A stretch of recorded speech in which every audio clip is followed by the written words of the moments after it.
Greetings. This is TK Trav, aka Travis Magus, here with LVX777. Today we're going to get started with the book Unseen Forces by Manly P. Hall. First 3 chapters. So I hope that you are prepared for such a thing.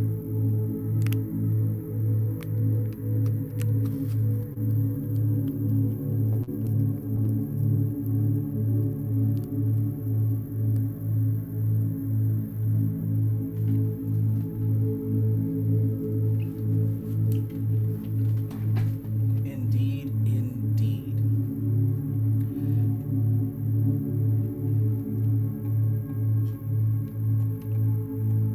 I'm sure we have an echo, but I'll take.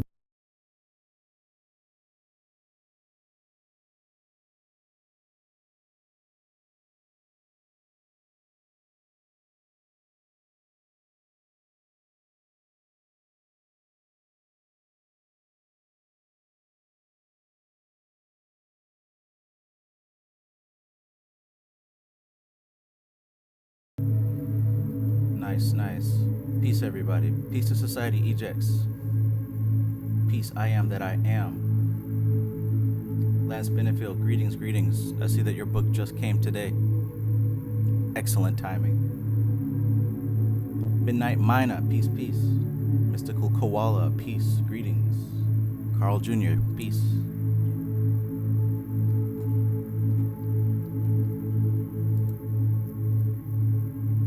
Alright, so looks like there's one thing I forgot to do, and that's set up my microphone. So let me do that real quick.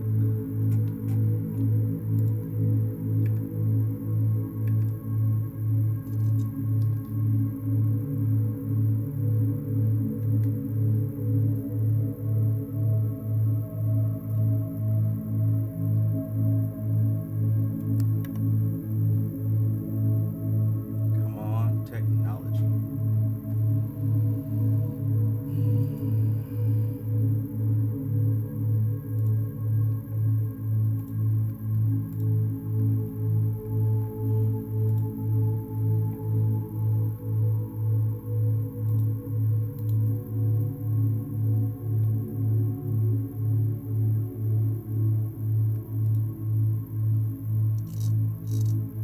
I guess I'll try it one more time. If not, we'll just do it from the phone.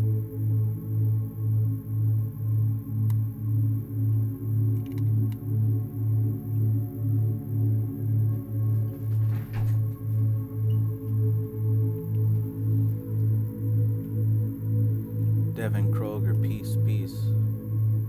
Sunshine Chick, always good to see you. Peace and greetings.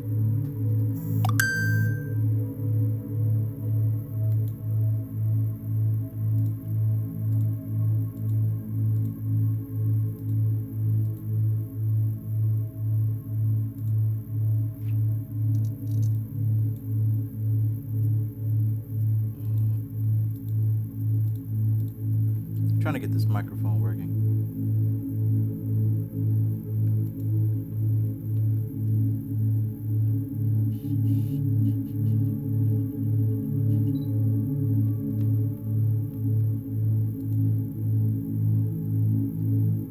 Solo.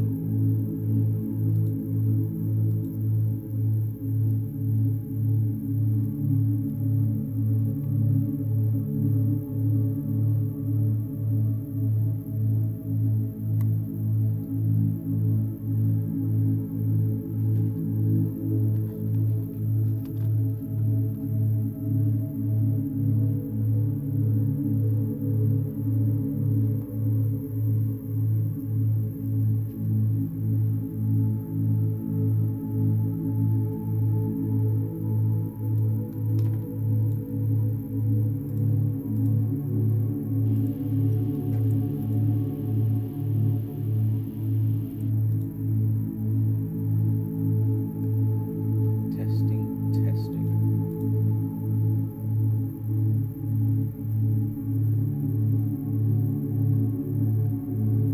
Dub VT, peace, peace.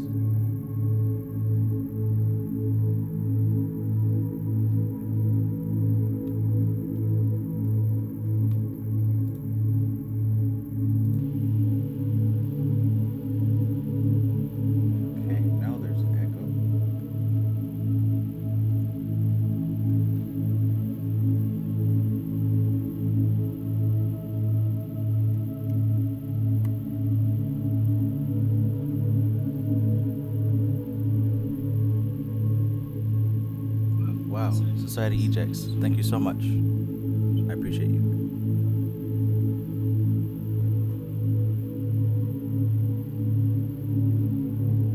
All right. Well, looks like my microphone doesn't want to cooperate, so we'll just do this from the phone. How's the phone audio sounding? Is it decent? Should be.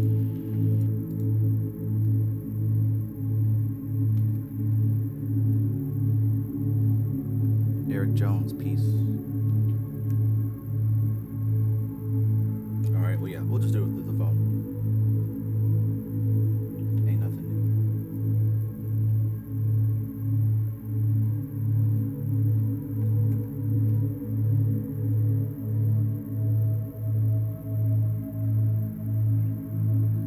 new. All right. So we're saying sound is good, so we will continue then.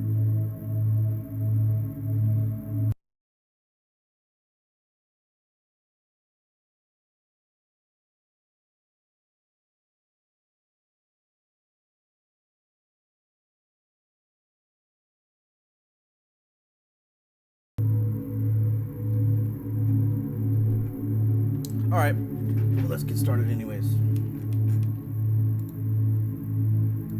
So today we are going to be diving into Unseen Forces by Manly P. Hall.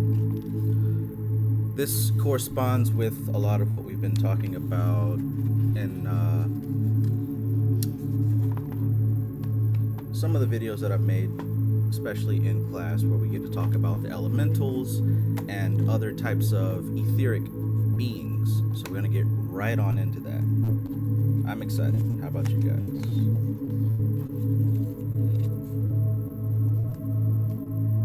Check that out. August 30th, 1929. It's a long time ago. All right.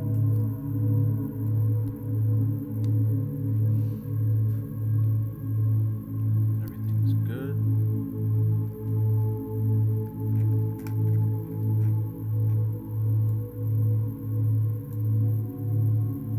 Shot Kosher Culver, peace. Sly, peace. Atropa, peace. Good to see you. Indigo Blackbird, peace, peace. All right, so chapter 1, the children of the elements. The ancient philosophers peopled the elements of nature with races and species unheard of by the average individual. The wise men of all ages have claimed that nature works through intelligent forces and not through mechanical laws. Upon this hypothesis has been built the doctrine of the nature spirits and elemental larvae. Paracelsus, called the Swiss Hermes, and the greatest physician of modern times, has given us the most complete analysis of these strange creatures who live, move, and have their being unseen and unrealized by mortal man. You might recognize that phrase of live, move, and have their being. That comes from the Kabbalion, of course. And Paracelsus is going to be one of the earliest sources of the elementals. If you do your research, you'll find that one of the earliest writings about the different categories of elementals and the ranks comes from this guy here. So once again, he's given us the most complete analysis of these strange creatures who live, move, and have their being unseen and unrealized by mortal man. Though we daily see their works, we have never learned to know the workers who day and night function through nature's finer forces. Now, for those of you who know nature's finer forces, that's another reference to a very influential occult text by the same name, Nature's Finer Forces. And that was one of the first books that brought the science of the Tawas to the West. So I wonder, what is the connection between the Tawas and the elementals? Well, if you've followed any of my content and studied or taken any of my classes, you'll know that the Tawas are the elements. So that's why he threw that in there. Nature's Finer Forces is a book about what the East talked about as far as the elementals in English.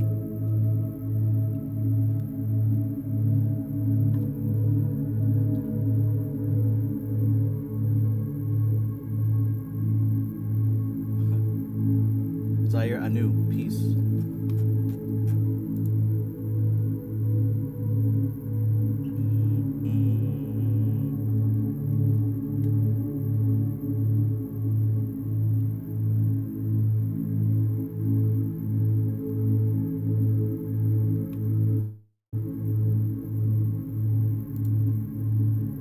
Serious Suit 888. Peace, brother. Peace.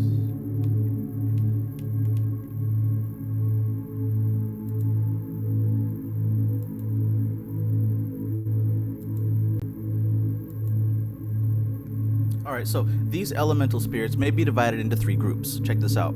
The elementals of the 4 elements, or ethers, which we commonly know as nature spirits, right? Number 2, the man-created elementals of the astral and the mental planes. And number 3, the dweller on the threshold, or the individual elemental. Now this is where it gets kind of challenging, and we actually won't get to this part in this book read. We'll get to it in the next book read. I think it's like the 5th chapter. But I recently made a post on my Instagram that had to do with the spider and the Veil of Paraketh and the Abyss. Well, all that stuff has to do with the dweller on the threshold. If you remember the old school Mortal Kombat, like the first one, if you played it on story mode, you had to fight every character, and it showed your character go up this like elevator thing, facing off against each opponent. And just before you got to the very end, you had to face yourself. A little bit of foreshadowing there. Alright. So.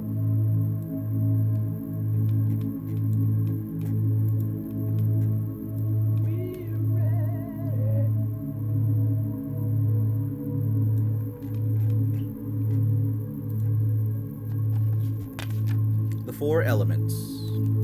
According to the ancient doctrines, the tangible universe is composed of 4 principal elements. These 4 elements are under the rulership of the Lords of Form, who are sometimes referred to as the 4-headed cherubim. There's some imagery that you should be familiar with. The 4-headed cherubim. If you guys remember from the Ladder of Lights or any of our Kabbalah study, the 4-headed cherubim are a specific type of angel that are usually associated with Kether, the rank of the Hayath HaKadesh is what they're called, the Hayath HaKadesh.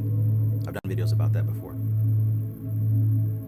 So those are called the Lords of Form. The 4-headed cherubim, which stood at the gates of the Garden of Eden, the 4-headed cherubim which, with its brother creation, knelt upon the mercy seat of the Ark of the Covenant, the 4 beasts of the Apocalypse, the 4 aspects of the great Assyrian Sphinx, and we'll get to the Sphinx in the last chapter, the Babylonian man-bull, are all symbolic of these 4 primal elements.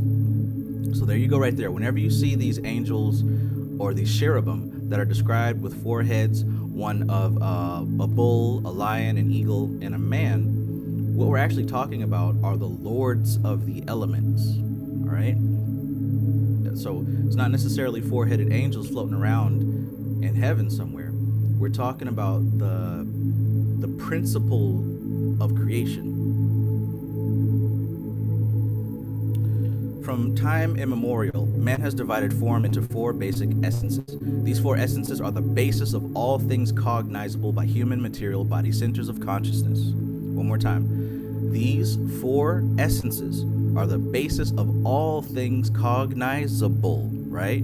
That means whether it's cognizable by your eyes, ears, mouth, nose, skin. All things cognizable by the human material body centers of consciousness. If you have the book, that's worth highlighting because there's a gem there.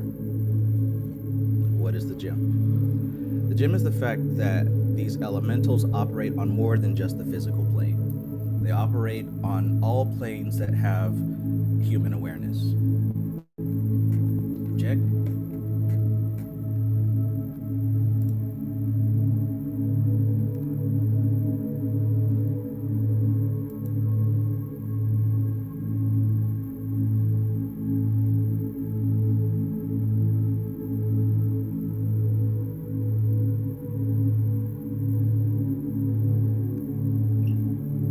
Okay, is it just me, or is or somebody said the audio's lagging? Is that the case for everyone?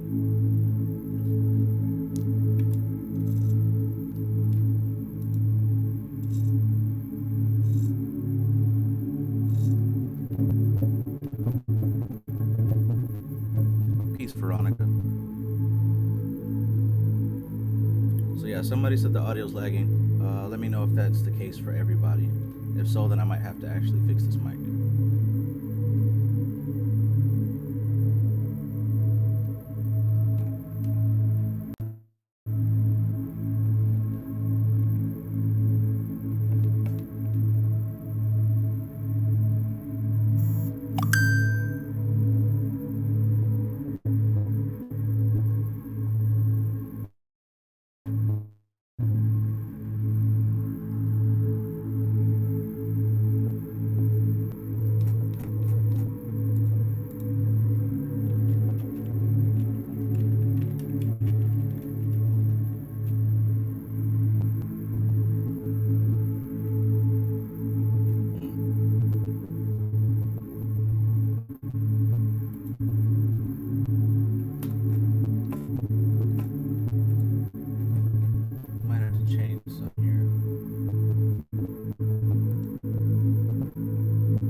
Okay, so I just changed the audio bit rate. So let me know if this is actually better.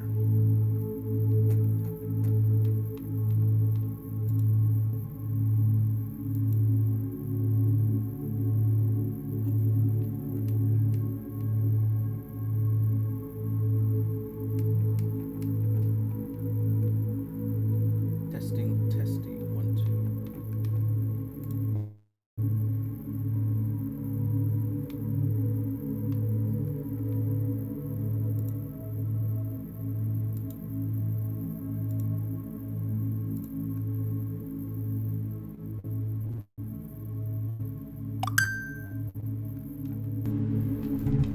Okay, how about this? All right, how about now? Is this better? Jeez Louise. Always something.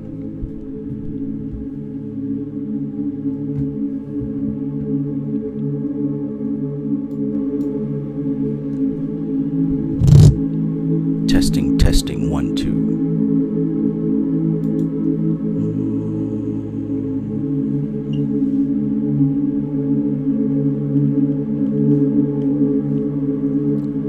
Testing, 1, 2. Somebody let me know if this is better.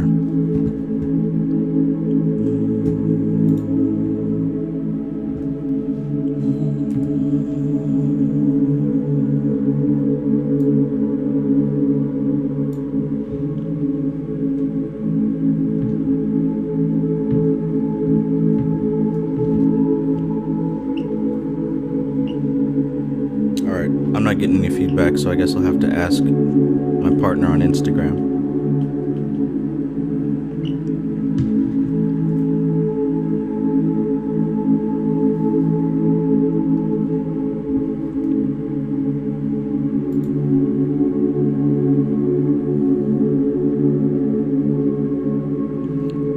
Alright, back to it then. So, what were we saying here? The Lords of Form. We're talking about these four-headed angels, right? We're talking about the Chaoth HaKadesh, the living creatures, as mentioned in the Bible, where you've got the one has the head of a man, one has the head of a lion, one has the head of a bull, and one has the head of an eagle.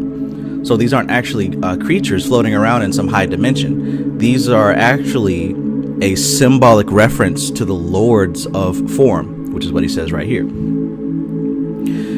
And the reason that they're associated with the highest level of existence is because this material universe is like what it says here. This material universe is created from these four essences. And of course, it doesn't mean water, fire, air, earth. These four essences refer to the 4 types of energy, the 4 types of prana, the 4 types of matter. All right, so it's a description of how they function. So what that means is, outside of the physical plane, these 4 elements still express themselves in the astral and the mental and also in the spiritual.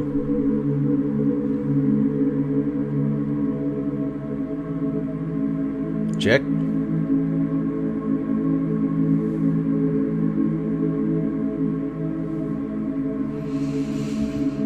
All right, so from time immemorial, man has divided form into 4 basic essences. These 4 essences are the basis of all things cognizable by the human material body centers of consciousness. Once again, that means everything you can see, taste, touch, smell, and hear. If you guys remember from the Samkhya discussions,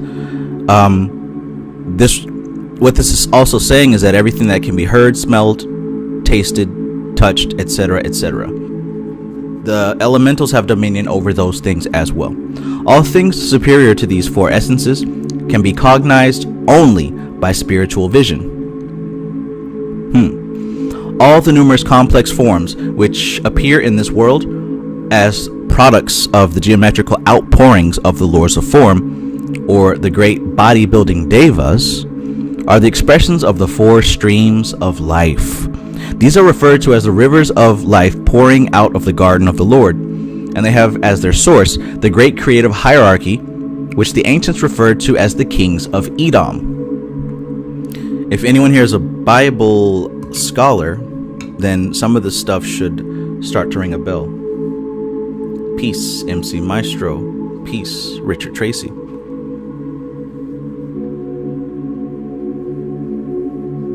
Sunshine Chick says, to know, to will, to dare, to keep silent. Absolutely. That is also a reference to the 4 elements.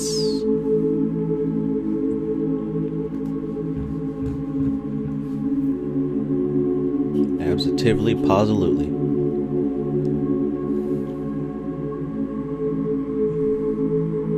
Physical bodies are animated above cosmic root substance by these streams of life-giving ether. Physical bodies are animated above cosmic root substance by these streams of life-giving ether. So keep in mind, there's a distinction between physical matter and also root substance. Root substance is not something found on the material plane. This is what he's referencing when we talk about these angels or these cherubim. What we're talking about is a quality of matter, prana, energy, that exists before manifestation. So this state that we're in right here, manifestation, this is an after product of something that is not tangible, known as ether. This ether is that part of the body of the universal logos, or something even higher which we do not know, which occupies the position of a carrier or container, for it passes through life itself in 4 streams, the powers of the creative logos. From its essences are extracted the 4 creative principles, which at the present time are the basis of the human 4-fold vehicle. So, occult teachings refer to the human as a vehicle, but not just one. There's 4 to 5, sometimes 7. The bottom line is, what you consider yourself is definitely and absolutely not just physical. So here are the 4 vehicles that he explains. Number 1, the physical or the dense vehicle. Number 2, the etheric or the watery vehicle. Number 3, the astral or the fiery vehicle. Number 4, the mental or the airy vehicle. So obviously, once again, if you guys recall what we've studied from Samkhya, the physical body relates to the earth element. The etheric body relates to the water element. The astral body relates to the fire element, and the mental body relates to the air element. Those are references, those are correspondences for you when doing your work, when considering these elementals, what they affect, and how they affect you. These four vehicles, symbolized by the ancients as the arms of the cross, form the basis of the sacred doctrine of the crucifixion. See, this is why I love Manly P. Hall, because he goes in on the Bible symbology. There's different types of crosses, but if you ever see a symbol that designates 4 points, that definitely relates to the elements all the way. Whether that's a square, which is the symbol of the earth element, or whether that's the cross. The cross with the elongated bottom has, the Christian cross, that has an extreme emphasis put on the material plane. That's why that the bottom leg of that cross goes down so long. Let's continue. Being the primal basis of bodies, these 4 are under the control of the body-building qualities and signs known as the 4 fixed signs of the zodiac. Who knows what the 4 fixed signs of the zodiac are? Better question is, who doesn't, right? That should be like common knowledge, right? MC Maestro says, can you say that element to body list again? Absolutely. So looking at this element to body list, what we have here is the physical or the dense relating to the earth element, the etheric body relating to the water element, the astral body relating to the fire element, the mental body relating to the air element.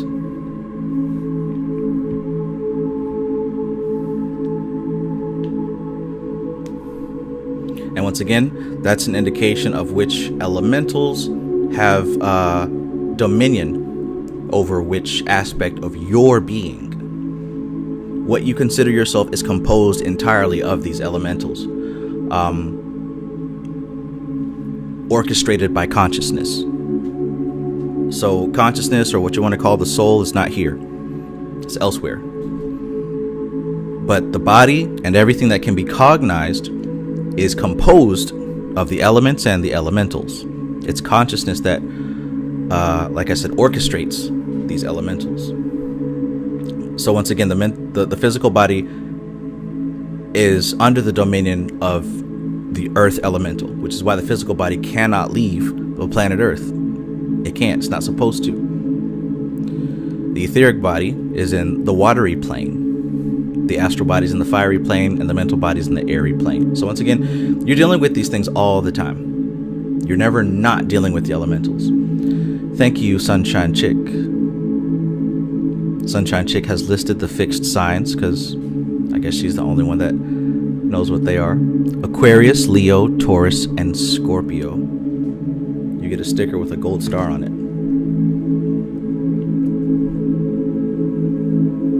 So, being the primal basis of bodies, these 4 are under the control of the body-building qualities and signs known as the 4 fixed signs of the zodiac. There are 3 crucifixions enacted in the zodiac: the cross of the 4 cardinal signs, the cross of the 4 fixed signs, and the cross of the 4 common signs. These, in turn, represent the 3 major crossings of the vital forces in the human body. Because, right, you know that each one of these zodiac signs relate to a specific part of the body. Aries being the head, Taurus being the neck, Cancer being the breast, Leo being the heart, etc. Oh, I skipped Gemini. Gemini being the arms. So he said these in turn represent the 3 major crossings of the vital forces in the human body. The entire etheric world with its many crossings currents has its seat in the solar plexus and the spleen of the human body. It is often referred to as the molten sea or the laver of purification, for in its watery depths the soul in its pilgrimage to immortality must be washed. These 4 elements are the basis of, as well as the life behind, the 4 physical material elements: earth, fire, air, and water. Keep in mind, again, when we're talking about the elements, we're not talking about physical earth, physical water, physical air, and physical fire. We're talking about how energy expresses itself in 4 different ways.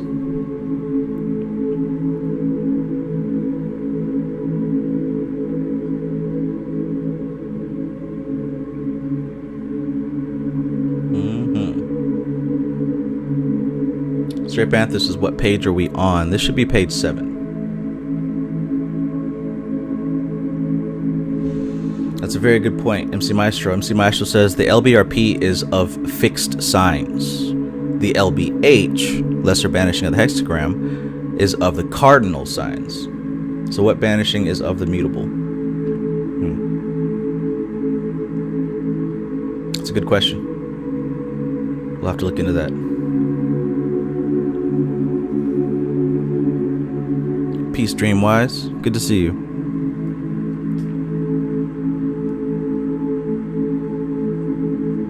Oh, hey, greetings, greetings. All right, so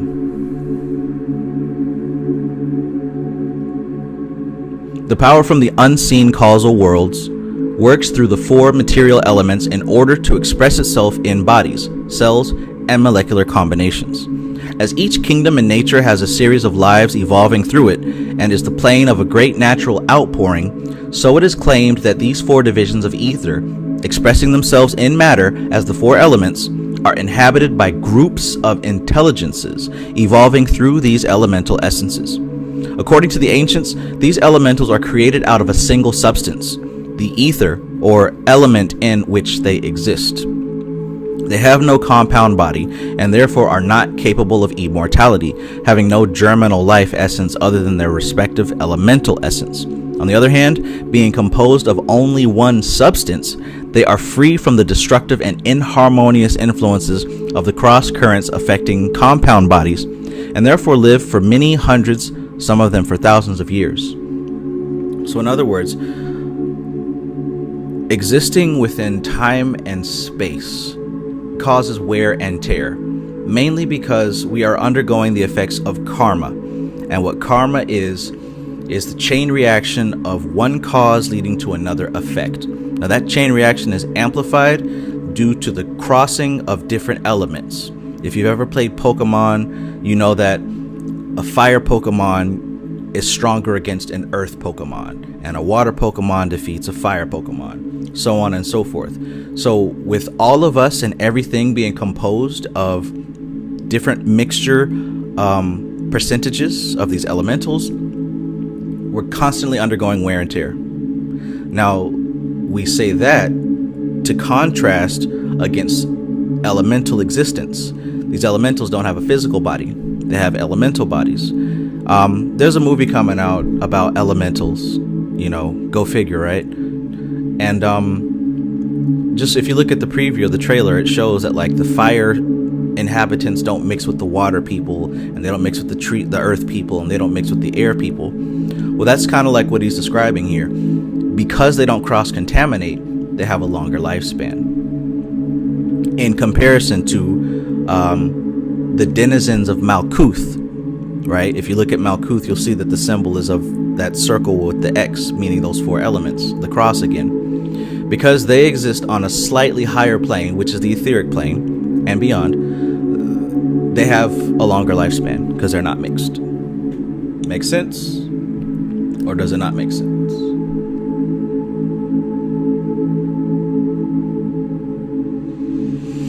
Okay.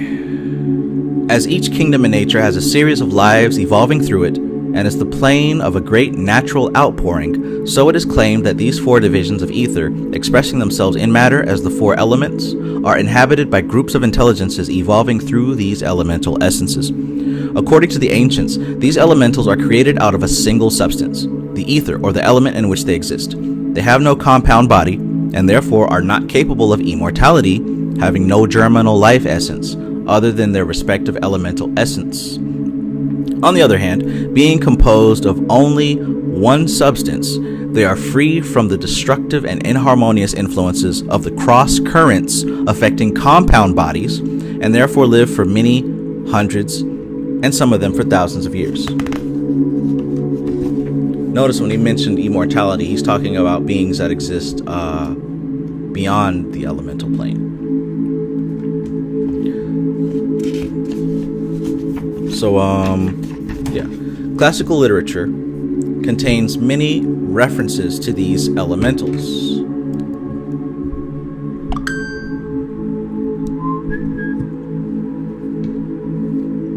Gotta put my phone on vibrate.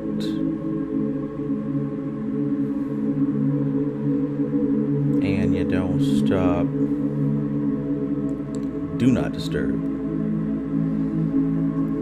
Okay, so classical literature contains many references to these elementals. In Pope's poem, Rape of the Lock, the elementals play the most important part. In the Abbé de Villars' Comte de Gabalis, a remarkable book, there's also a very exhaustive thesis on these strange people of nature. They are of varying shape and size according to their work and duties. Their bodies also are of varying degrees of density according to the element in which they work. Please keep in mind there's nothing new under the sun, so when you guys see the preview or even see the movie about the elementals, understand that this has been a story told for many hundreds of years. That's nothing new. That's not brand new. It's not brand new. Now this is a newer rendition of these same types of spirits, but what you're about to see in that film is not new at all. It's a part of human culture, to be quite honest. I don't even want to say hundreds of years. I want to say thousands of years, because there's mention of these things in the Vedic system as well. Under the presidency of Ganesh. Ganesh is the ruler of these elementals.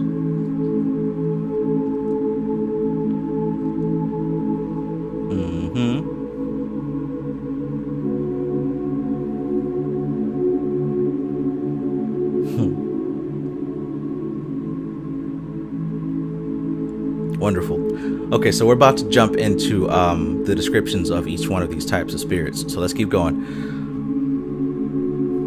Paracelsus and Comte de Gabalis divide the nature spirits into 4 general classes: gnomes, the earth spirits; Undynes, the water spirits; Salamanders, the fire spirits; and Silphs, the air spirits. All right, let's get into it.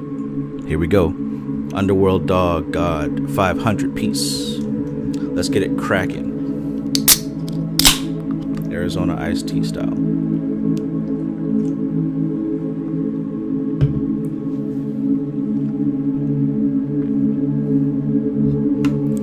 The gnomes.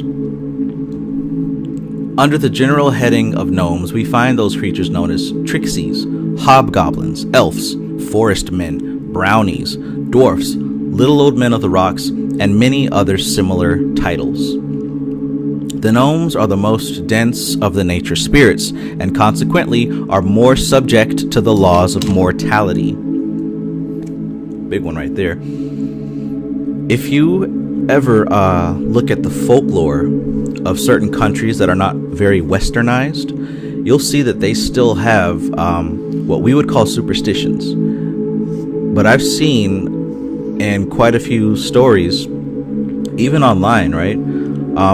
There's people who very much believe in these types of spirits, you know, about somewhere in South America, maybe even Mexico, where they have this folk tale of basically you're not supposed to leave your children outside when it gets dark, because these little gnomes or earth spirits will come out offering people gold or some type of wealth, and if you take it, by the time you get home, several years will have passed, right? But there's all kind of stories like that about all the different elementals in every culture around the world. It's just that America is so westernized, we have a tendency to separate from that type of right brain thinking. Now that doesn't mean that these spirits don't still operate amongst us. It's just that we have such a habit of rationalizing everything. As soon as we have an experience, we cover it up with some type of cognitive bias or logical fallacy. Magic is still very real. It's just that the way our westernized brains operate, we reject it instantly.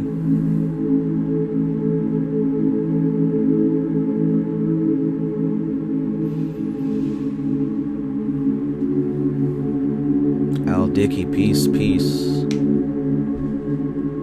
Stray Panther, official piece. Alright, so the gnomes are the most dense of the nature spirits, and consequently are more subject to the laws of mortality.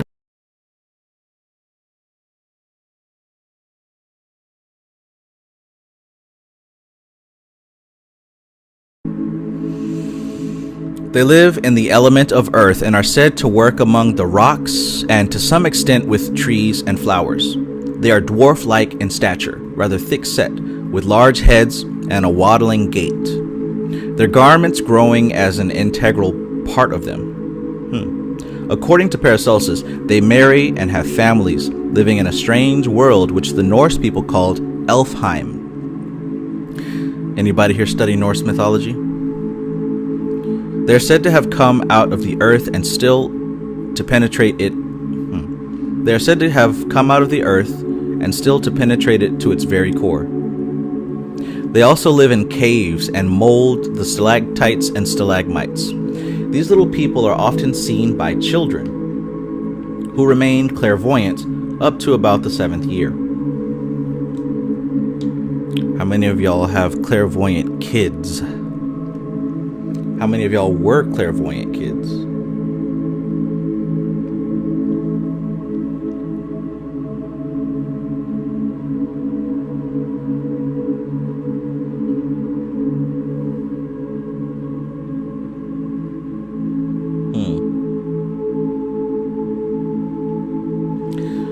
Richard Tracy says, in fairy folklore, there's a term in that tradition called the shinny, where the fairies use that as a cloak to maintain their invisibility from the common folk. I wish I had a shinny.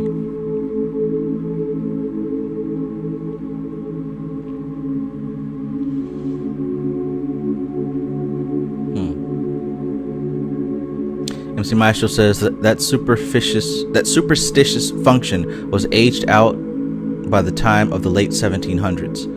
For nomadic, tribal, and kingdom ages, those superstitions are common. After an enlightenment or mass influx of prana, the superstitions recede.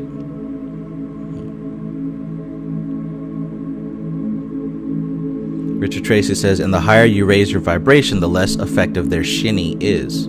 That would make sense.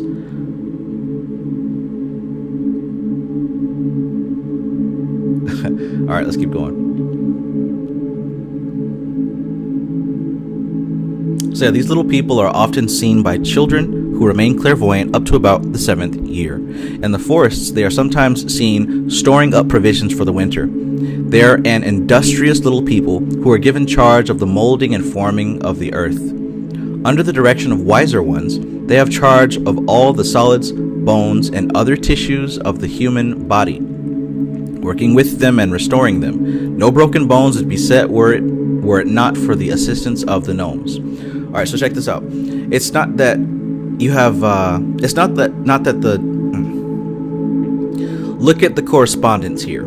It talks about how these gnomes live in the earth. They live in the rocks. They deal with the rocks and the gemstones and things like that. So corresponding to the human body, rocks and gemstones and mountains would be equivalent to your bones, and the most dense aspect, the teeth and things like that, maybe even your fingernails and toenails. So it isn't necessarily that if you have a broken bone, gnomes show up and they start, hammering away and patching them back up. It's a type of energy, right? They say that the human body automatically knows to repair itself. Well, we can say that's true, but also, if you want to give it a magical correspondence, you can say that it's under the presidency of the earth element. That specific intelligence of repairing bones and repairing muscle and tissue, that's under the jurisdiction of the earth element. So, if you want to use your imagination and visualize gnomes coming to repair your body, by all means do that. And it may even serve you in such a way that can be very efficient.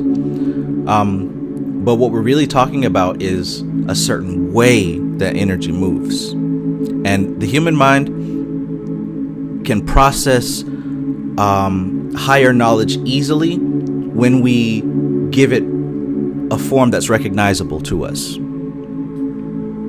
It's very difficult for us to visualize what we call Christ energy without a Christ figure. It's very difficult for people to feel gratitude without something to be grateful for. It's very difficult for us to feel love without someone to love. But if you're able to rise above that and just feel the emotions and experience them as they are without needing a target or a symbol, that's actually working with a higher degree of magic.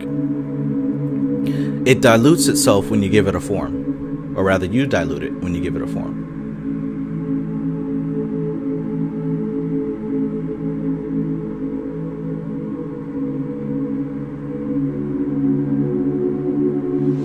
Stray Panther says, right, pay attention to trees with holes, especially at the root that look like a house or a cave.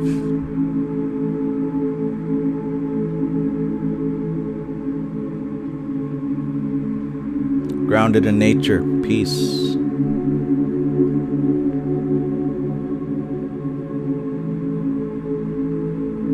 So yeah, if you're someone who's looking for help with the body, see, that's the thing. These gnomes and earth elementals, they're not just about collecting coins and money. It's not just about trying to get rich. They also help with health and healing and restoring the body. Big key right here, big key.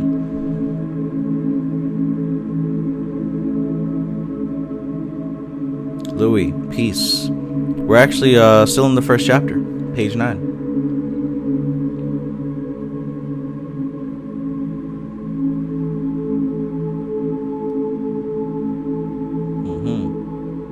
Midnight Mina says they work with minerals that strengthen us. Yep, that's a good way to put it. Because what is it that the bones are composed of? Minerals and whatnot. So yeah, use these correspondences. This is how you work with these entities. I Am That I Am says coins are symbolic of the earth as well. Absolutely. Let's continue. So here we get to the king of the gnomes.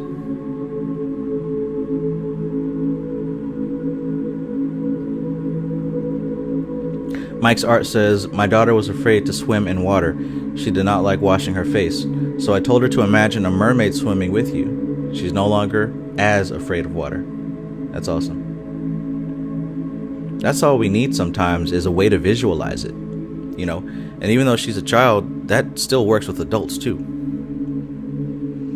The king of the gnomes is called Gob. Maybe you guys have heard of this entity before on a specific YouTube short.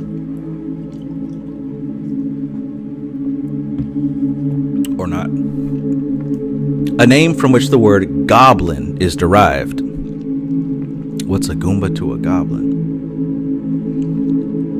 It is said that one of these elemental kingdoms dwells at each of the four corners of creation, and the gnomes who work with the most crystallized of all elements have been given the northern corner of creation as their home. No coincidence that when you do the lesser banishing ritual of the pentagram, Uriel, the ruler of the earth element, is to the north. The ancients declared that the gnomes govern the secret treasures and hidden things of the earth, and that those who would seek for material treasures hidden in nature must first gain the support and assistance of the gnomes, who, at will, can either unveil them or so conceal them that they cannot be found. The gnomes are very miserly, greedy, and fond of good things to eat. On the other hand, they work incessantly, are very patient and faithful, and in our world would be called steady and temperate. Sounds like some people who may be earth sun signs, right? Notice the correspondences here.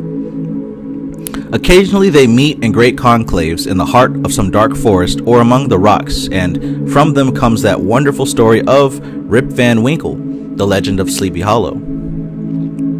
A busy little people, they play a great part in the development of man and assist him in his work. They work intuitively through the elements. And while they have a certain form of mentality, it is much inferior to ours. They are incapable of expressing or manifesting themselves through any substance other than their own element. The hypothetical ether, pervading solid crystallized substances as the first etheric essence, is the only substance in which the gnomes can function. Certain types of gnomes dwell in old ruined castles. This is the reason why old buildings are overgrown with vines and creepers, for the gnomes are eternally seeking to beautify nature. They work in rocks and corals under the sea, and also with the shellfish. So that right there should be an indication to not limit. Just because they're earth elementals, you're still going to see them in water. And as a matter of fact, you're going to see them wherever there is something physical, right? We're talking about planes here. We're not talking about dirt, water, fire, and air. We're talking about how energy expresses itself. Everything physical that you can touch and see is going to be under the jurisdiction of these earth elementals. Just like what he said, even the coral under the sea. Even the coal and the wood that causes fire to burn. If you know about the Tatwas, then you could designate the corals to the water of earth Tatwa, and maybe burning coal to the fire of earth Tatwa. WT says Kabuto. Yeah, there we go. You were just talking about that.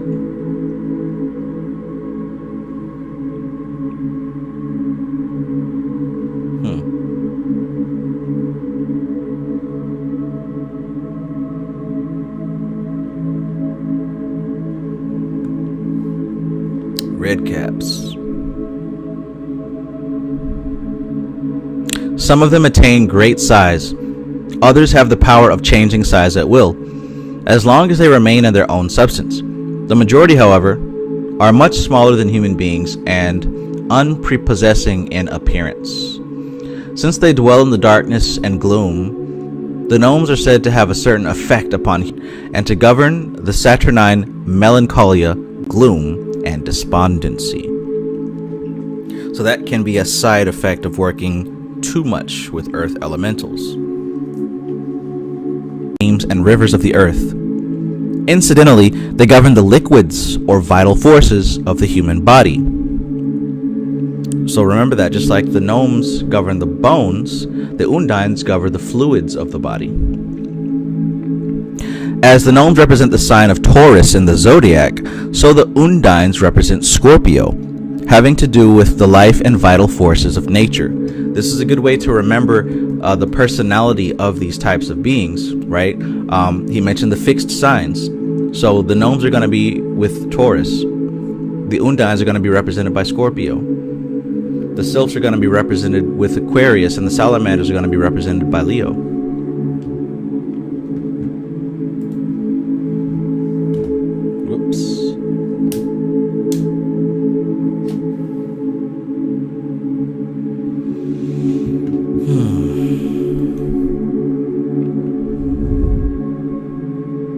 They are reputed to be very beautiful, and in their realm, beauty seems to be the keynote of power.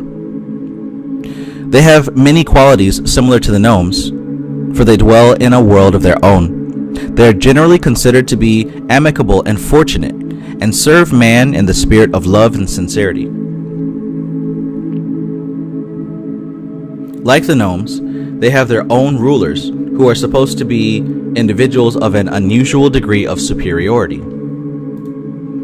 Their supreme ruler, Nixa, remember Nixa? They obey and reverence very highly. All these beings have a knowledge of God, revere Him, and seek to obey Him in every way. Absolutely.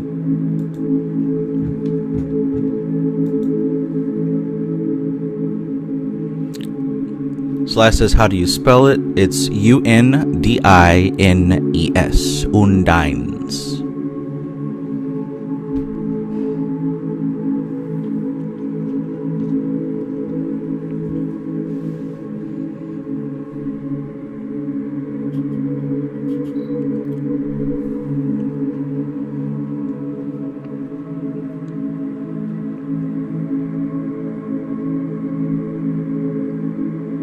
The Undynes have been given the western corner of creation and are said to whisper sometimes through the west wind, which is the medium of their power. They work with the creatures living in the sea and also are said to have an important part in the production of rain.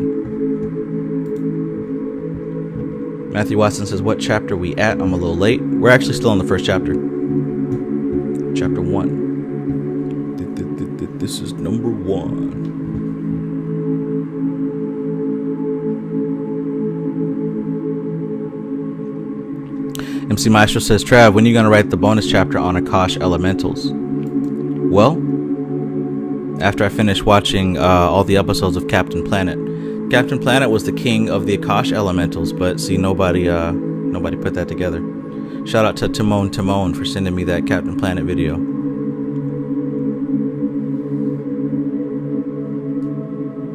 Alright, back to it. Medieval philosophers, especially Paracelsus, held the belief that storms were caused by battles between the nature spirits, that the crossing of their qualities resulted in great disturbances in the heavens, which we know of as storms and upheavals. The Undynes are about the same size as human beings, and are generally symbolized as maidens draped in sea foam, or riding on seahorses, or as mermaids. Being composed of a subtler essence and a finer quality of ether, the Undynes live much longer than the gnomes, but are also subject to the laws of mortality. They are especially interested in plants and flowers, probably because the etheric double of the plant is of the same type of ether as their own. Interesting. Very interesting. The Undynes are of a cheerful disposition, and their emotions are vital rather than astral in quality. Being vital in temperament, they exercise considerable influence upon the vital temperament of human beings. So that's really cool to consider. Everything physical has an etheric double. And what was said here is that the etheric body of plants is of the same type of substance as what the Undynes are composed of. So again, he's dropping all kinds of hints that you can use to work with these elementals. Are you somebody that has plants that you grow? Do you have flowers, right? Maybe that's a way to attract and connect with a certain type of spirit. Will Capru, peace, my brother, peace. Good to see you. Nuru, peace, good to see you.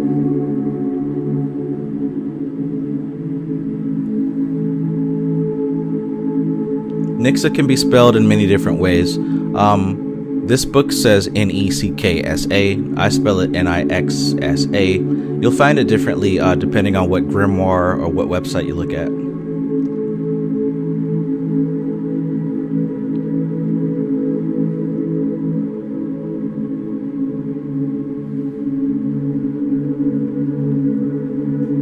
Lance Benefield says, so the gnomes double as rocks.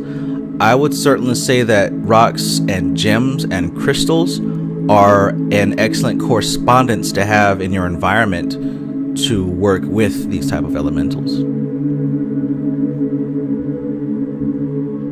Louis says C.W. Ledbetter talks about this as well.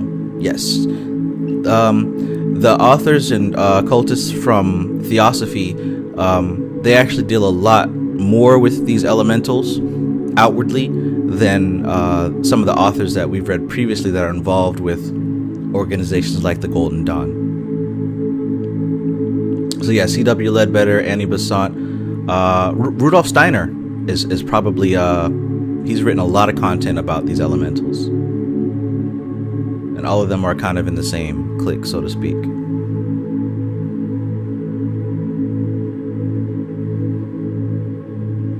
Sly says, so Undynes include mermaids. Absolutely.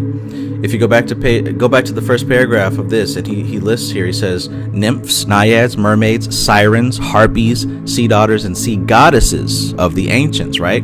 So your Oshun and your who else? All water elemental beings. Like, these are massive categories that all other entities are going to fall under.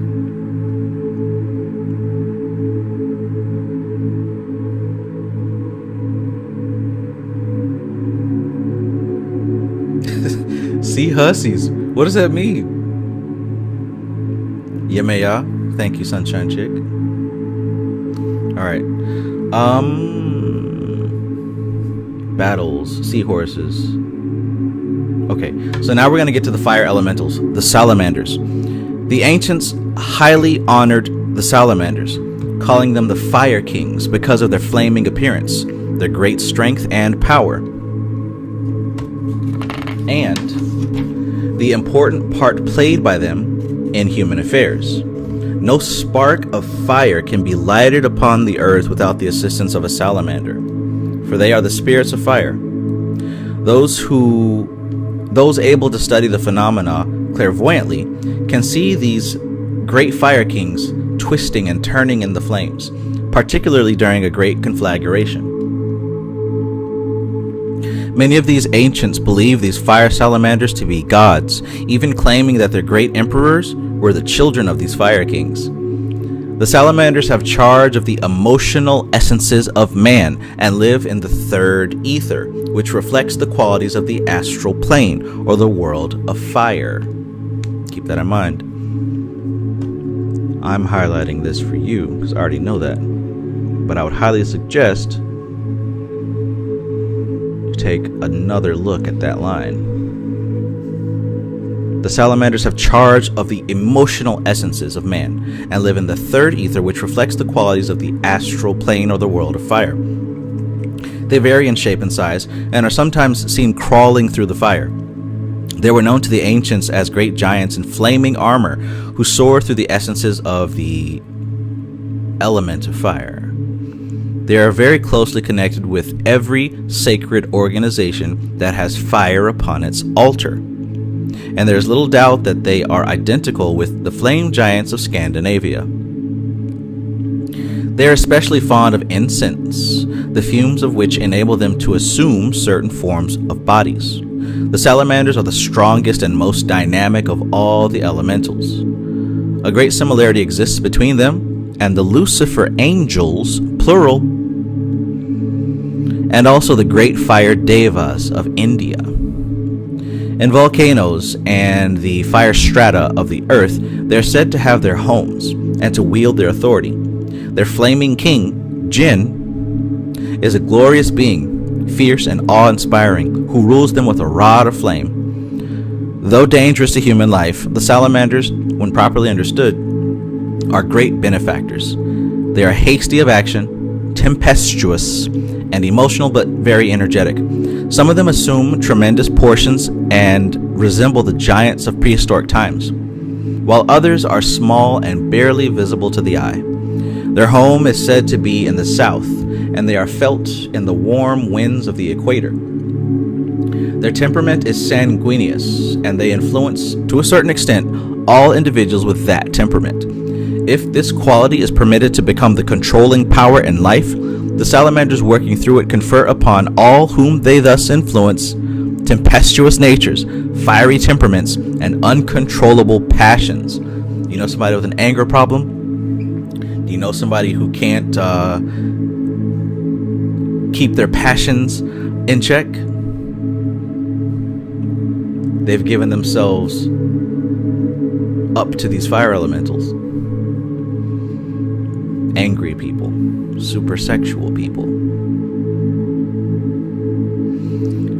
Because of the tenuity of the element in which they live, the salamanders are seldom seen. They live to an extreme age, many existing for thousands of years before being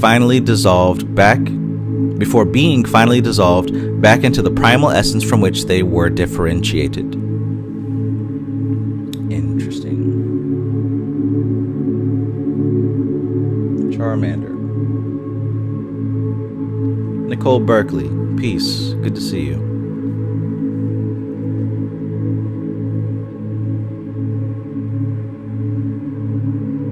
Visual OD says dragons.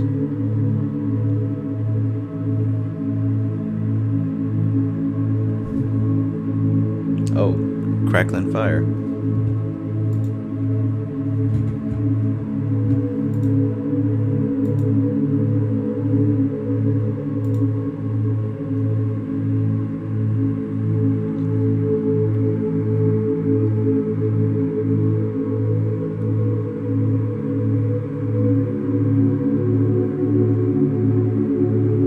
Visual OD says, I know someone like that who is a Leo. No surprise that salamanders are absolutely represented by the sign of Leo.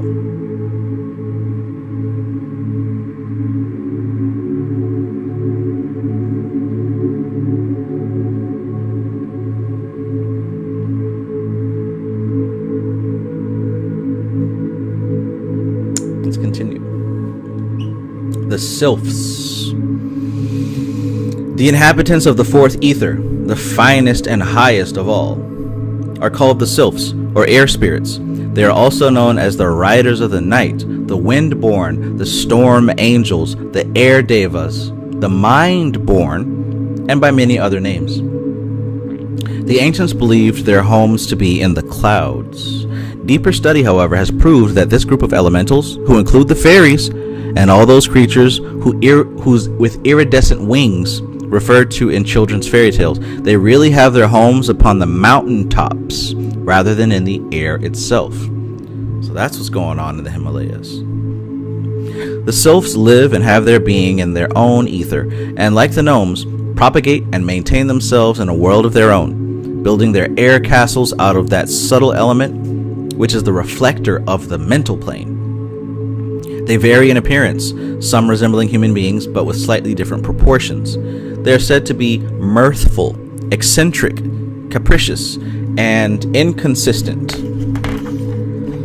darting hither and thither. What if these UFOs people think they're seeing are actually Silphs? They are always busy and work especially with the thoughts of living creatures. They work especially with the thoughts. No, that would be salamanders, right?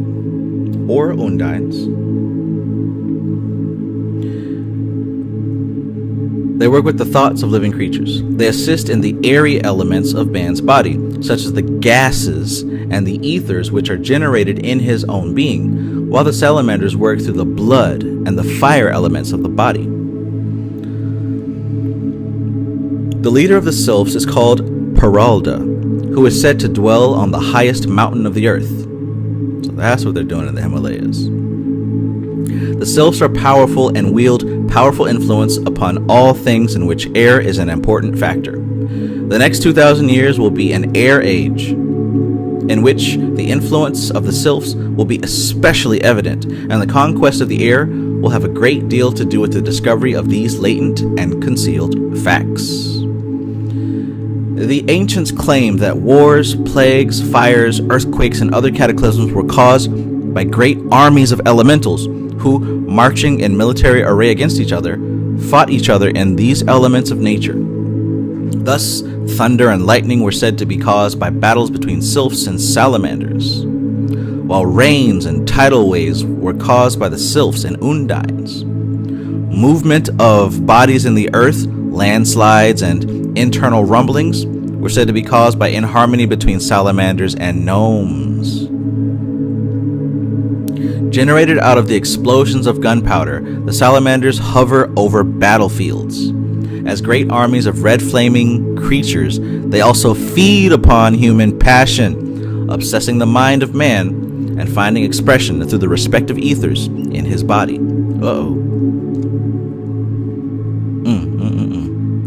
War. Good God, y'all. What is it good for? Feeding salamanders. Say it again now. War. Good God. What is it good for? Feeding salamanders. The four groups, gnomes, Undynes, salamanders, and Silphs, form the natural inhabitants of the etheric elements. Their labor is carried on through what is called the humidity body of both the earth and the planetary logos,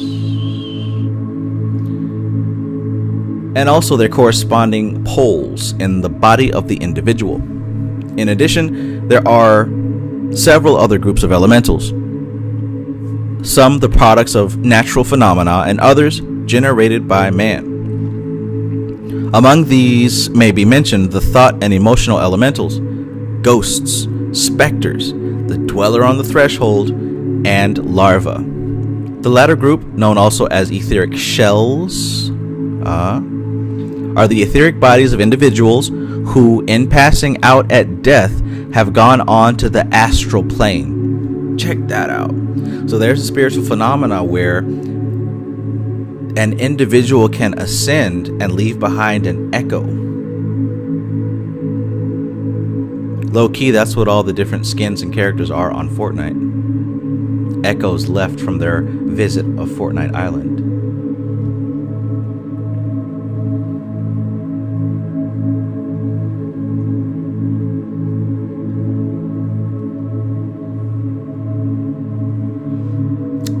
All right, peace Atropa. Atropa says, sorry, Travis, but my network is really messing with me, so I'm going to have to read Chapter 3 on my own and come back for the replay. Have a good night, Travis, and everyone. Have a good night.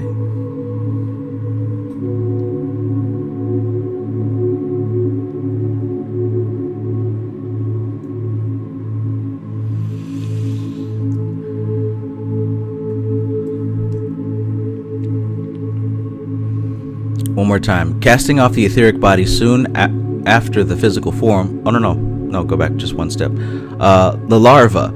This latter group, known also as etheric shells, clip off, are the etheric bodies of individuals who, in passing out at death, have gone on to the astral plane. Casting off the etheric body soon after the physical form, they leave it behind in the ethers where it slowly disintegrates, unless people like y'all keep calling on them to work with them. These shells are the basis of the greater percentage of mediumistic manifestations, a fact which can be determined only through an examination of the eyeballs of the medium.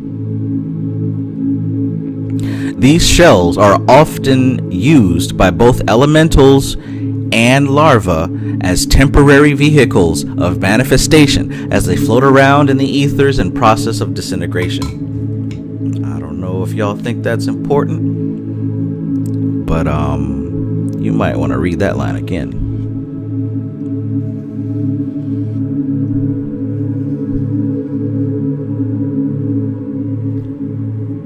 Trev, I spoke with this god. I spoke with that goddess.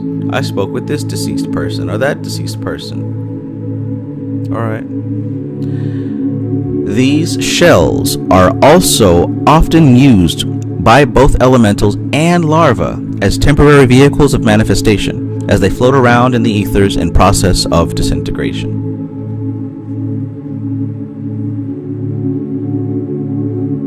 This may be the first time that you've heard that, but this is not the first time it was said by a master occultist. I'm just saying. The Bible says, test the spirit by the spirit.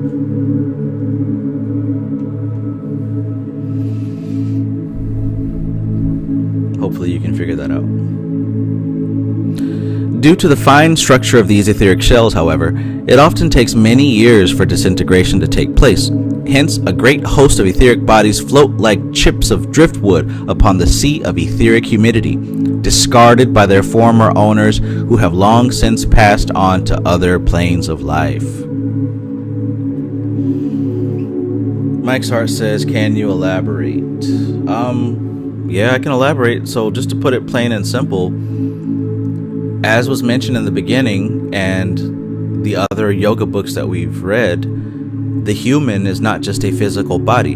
You have at least 4 other bodies, right? The physical body, the etheric body, the astral body, the mental body, the spiritual body, or causal body as it's called. And you operate all of them while you're an incarnated being. When the physical body passes, your consciousness primarily operates now in the etheric.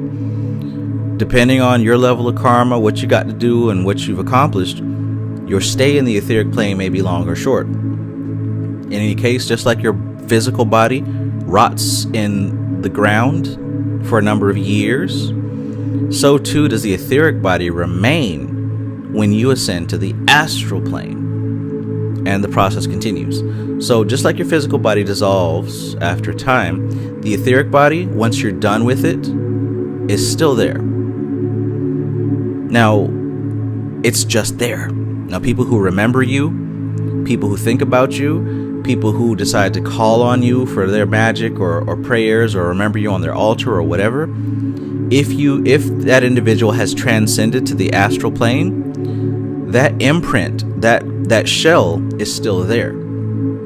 And depending on what you're doing in association with it, calling on it for help, asking it to do stuff, this, that, or third, whatever it is,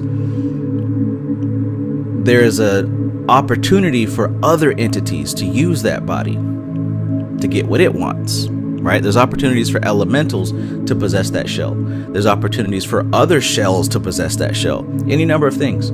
So That's not to say you can't still work with them, because I mean it can still be effective if you know what you're doing. But most people are clinging on for relief of sorrowful feelings. So that's when you're manipulated, when you don't know what you're doing, when you're calling on different spirits or shells of ancestors or whatever, trying to soothe your ego.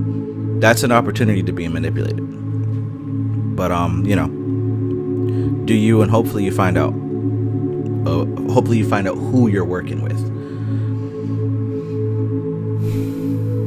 That's why research and correspondence is so important, because it'll provide you with a better way to check to verify if things are accurate or not. And even these different gods and deities and entities can have the same thing happen, which is why you need to study who it is that you're working with. Imagine if you did zero study and you say that you're working with this deity. People tell me all the time about who they're working with. I mean, I can't say anything about it. Maybe you did, maybe you didn't. That's your business. But what I do know is, if you haven't done any research on the spirit that you're working with, how can you know who you're working with?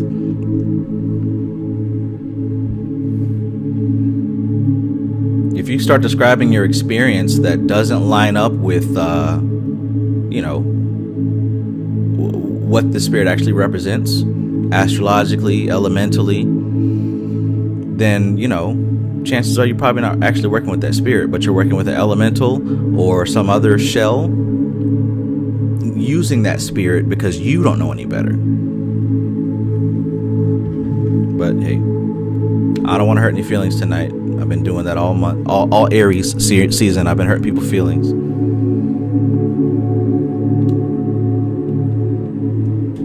So I'm gonna keep it right there.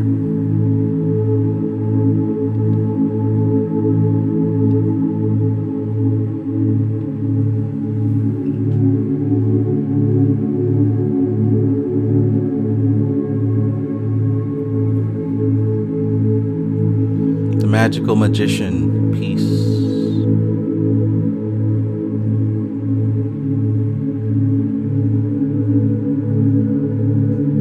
Cybernet, peace. Cybernet says, hail to the mages, big up.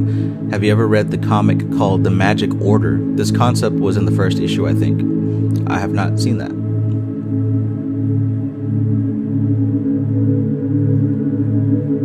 Richard Tracy says, Trav, you just hurt my feelings so bad. Throws temper tantrum and flips the table. Haha, kidding. Hey, man. It's plenty of people that really had their feelings hurt off of some simple stuff. I digress. That's not what I'm here for. Chapter 2. Natural Principles. The nature spirits are sometimes visible to the human eye, but can be controlled only by those who are rulers of the elements in which these elementals live. Man's mastery of the elements therefore gives him dominion over these kingdoms. According to the ancients, the elementals were originally under the dominion of the Adamic man and are always subject to the one who is master of their element. The elementals serve sincerely, though they do not realize or recognize the needs of the race they serve.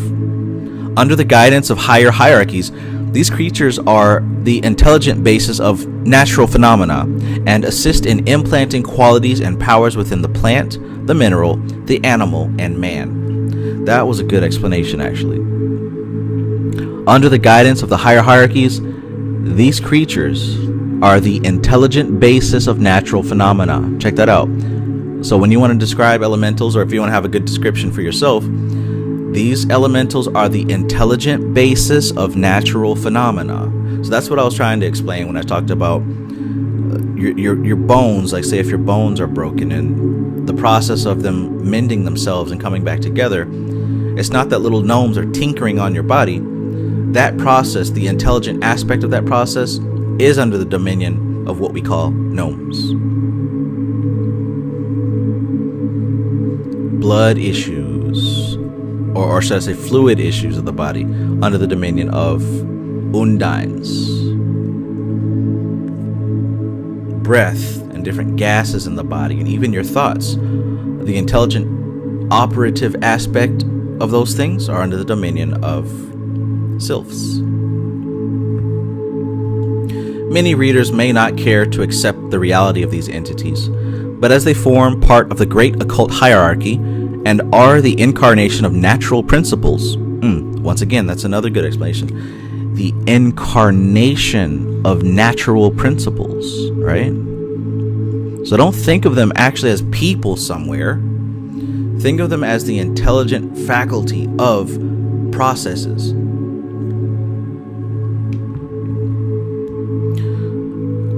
Okay, so again, many readers may not care to accept the reality of these entities, but as they form part of the great occult hierarchy and are the incarnation of natural principles, it is necessary that we give them a certain amount of attention and study. Under certain conditions, these elementals have attached themselves to man and served him faithfully and well, as in the case of the daemon of Socrates. Under other conditions, they have been mistaken for angels, demons, and other supernatural larvae. I'm telling you, you're working with elementals. That's what you're working with. Even if you think you're working with some deity, and like I mentioned before, this could be the shell of a deity, and because you didn't do your study, you're probably just working with an elemental. Now that doesn't mean you can't get it done, but that may explain a thing or two about what results you do get.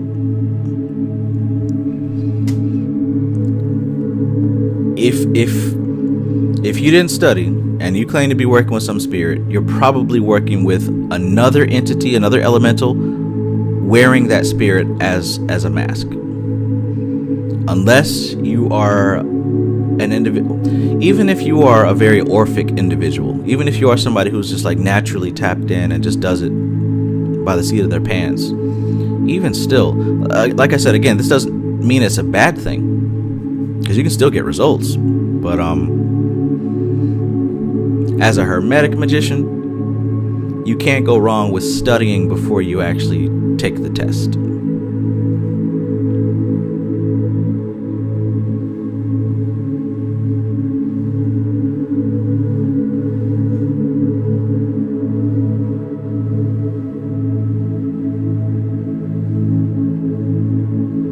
Lance Benefield says, so if you look at other zodiac signs, you can correspond them to one of the four elements. Absolutely.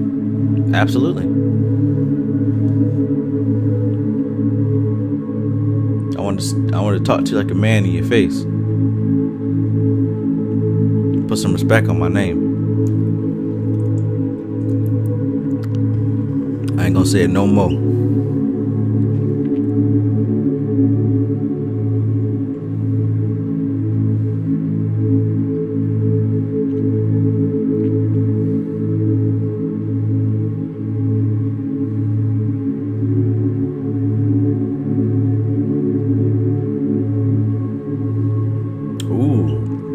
That's good, Animali. Animali, peace. Animali says they're like the etheric version of fake copy accounts on Instagram and stuff. I had one come up wearing someone else's face, but it didn't look right. Boom. That's perfect. So imagine somebody makes a fake account of, like, say, me or somebody else, and then they go approaching people. Oh, beloved, I saw your profile picture and you look like you need a reading. Give me some money so I can do your reading. If you know me and you follow my videos and you know who I am, you know damn well that I would never do that, right? But if you're somebody who doesn't know me and you just see this picture of me and this profile full of spooky looking pictures, and here I come asking you for a reading, you might fall for it because you don't know any better.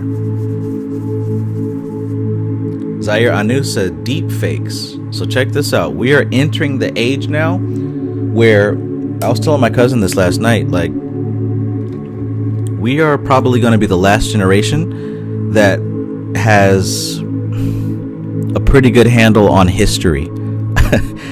Because, like, all these fake videos, these deep fakes and the AI art, and now you can program it to speak just like somebody else, even rap like Jay-Z and whatnot. It's only getting better. It's only getting better every day. So children that are like my son's age, they're going to grow up in a world where they're not going to know what was real. They're not. Hell, people right now don't even know what was real. Whew. But that's a perfect example of what these larvae are. I like that. MC Maestro says history will be a secret society. Yeah, man. This is about to be a destabilized people. But wasn't that the point anyway?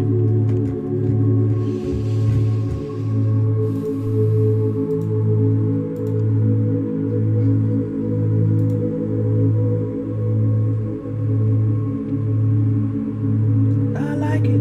I love it. I want some more of it.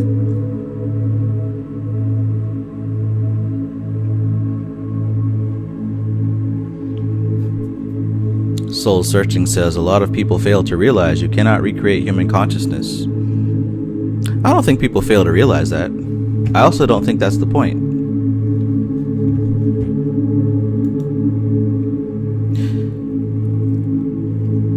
What can and is being replicated is human thought patterns, life patterns. All human beings operate on a basic operating system that's already been figured out a very, very long time ago. And I don't just mean like, oh, Human Genome Project. I mean simple neurolinguistic programming and things like that. The way that most people think, within cognitive biases and logical fallacies, that is extremely easily programmable. So all that stuff can be copied. You can literally copy how somebody behaves. That's not difficult at all. And really, that's all that is required to blend in with the rest of society. You don't need a soul to blend in with the rest of society. You just need to not set off any alarms.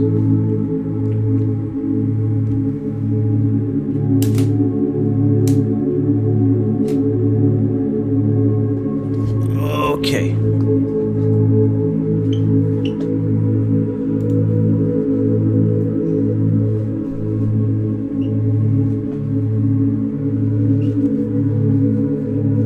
That's a really good point as well, Richard Tracy. Much of what many believe or consider to be accurate history is curated to serve a narrative and agenda. Yeah, you're absolutely right. So this whole thing about history is, I mean, I guess it's already been happening, right?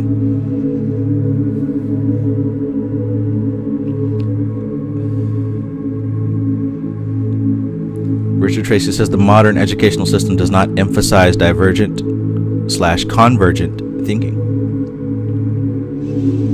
Yeah.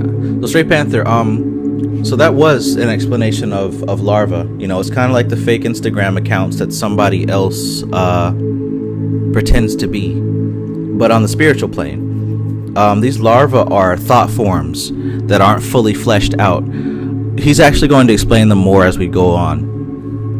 But think of larvae as astral creations, egregores, servitors, thought forms, things like that.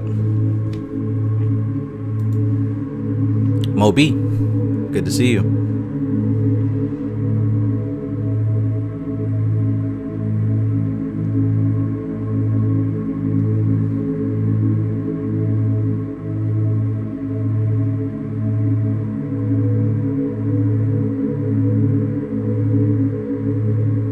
All right, let's continue.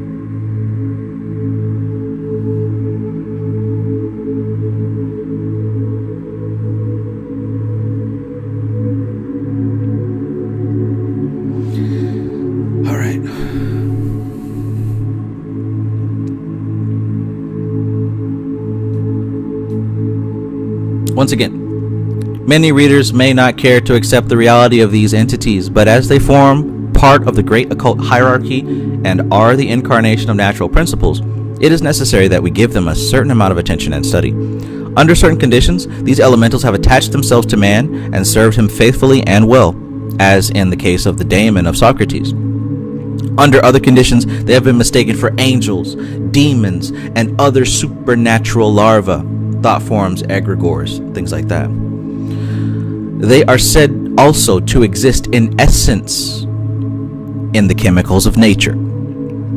They are the elementals not only of our Earth and planetary chain, but also of other planets and solar systems, right? So if we're expanding now, we're going past just plant spirits and cloud spirits. We're talking about, once again, when we talk about elementals or elements, we're talking about 4 types of energy, how this energy is moved, how this energy operates and behaves, as opposed to one of the other 3. So there are elementals not only of our Earth and planetary chain, but also of other planets and other solar systems. The primary constitutional difference between the elementals and man is that the evolving life of which we are a part consists of complex organisms composed of spirit and its chain of vehicles, while the composition of the elementals is the one ether from which they are formed. Hence, the only evolution they can experience is the evolution of their own ether, from which they cannot dissociate themselves. In other words, what's he saying right there? The human being has a physical body, an etheric body, an astral body, a mental body, and a causal body. An elemental has its body and a causal body. In other words, if it is a fire elemental, it's got an astral body and an etheric body, an astral body and an akashic causal body. If it's an air elemental, it's got a mental body and a causal body, right? I say causal because that's the seed where everything comes out of. But these elementals don't have multiple bodies like a human being does. So like I said earlier, these elementals will affect you mostly on their respective plane. Richard Tracy says causal body ? So if we're dealing with 4 elementals, there's a 5th element known as Akasha, and Akasha relates to the causal body, the seed, the origin, what he mentioned here earlier as the root. Just like if you're looking at the tarot cards, the Ace of Swords, that's going to be the causal body of all the other sword cards, right? Those 4 aces, those are like the Akasha level, the root level, the causal level. So all the 10 swords are contained within the Ace of Swords. All the 10 wands are contained in the Ace of Wands. That's what I mean by causal body. All human beings are contained in the causal body of Adam Kadmon. Good question. Sly says, what are the directions of the other 2 elementals? Gnomes north, Salamanders south, Undynes Silphs. So I don't know if you've done the lesser banishing ritual, the pentagram, but north is going to be the earth elemental. South is going to be the fire elemental. East is going to be the air elemental. East is going to be the air elemental. West is going to be the water elemental. All right. So east in front. A good way to remember this: east is in front of you. That's air. West is behind you, that's water. Fire is to the right, that's south. Earth is to the left, that's air.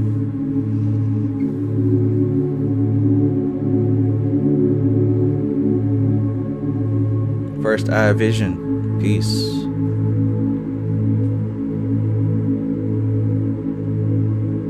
Peace, Mike's Art. Have a good evening. Big pimpin', spinning the cheese.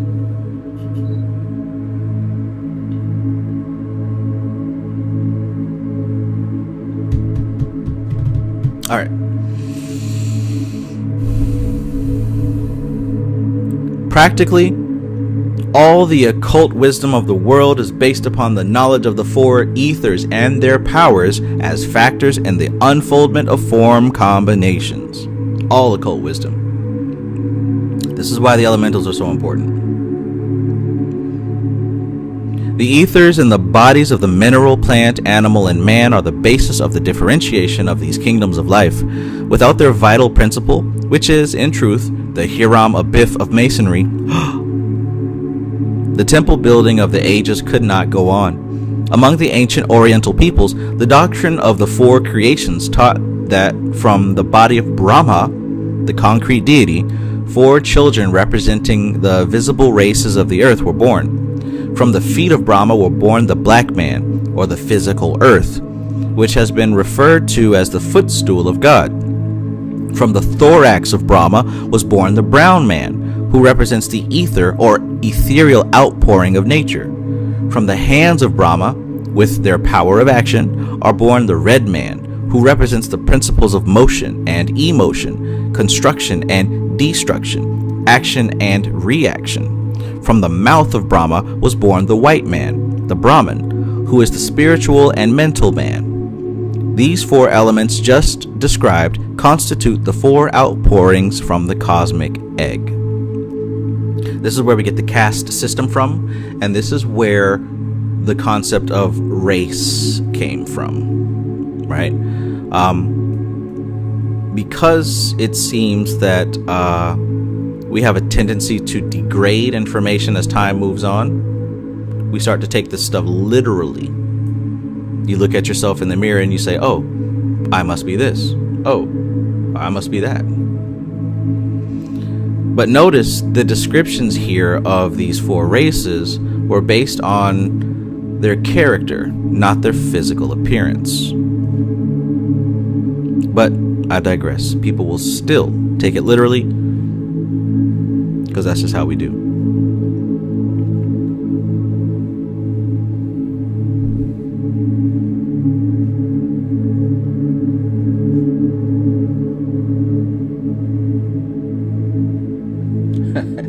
MC Maestro says melanin.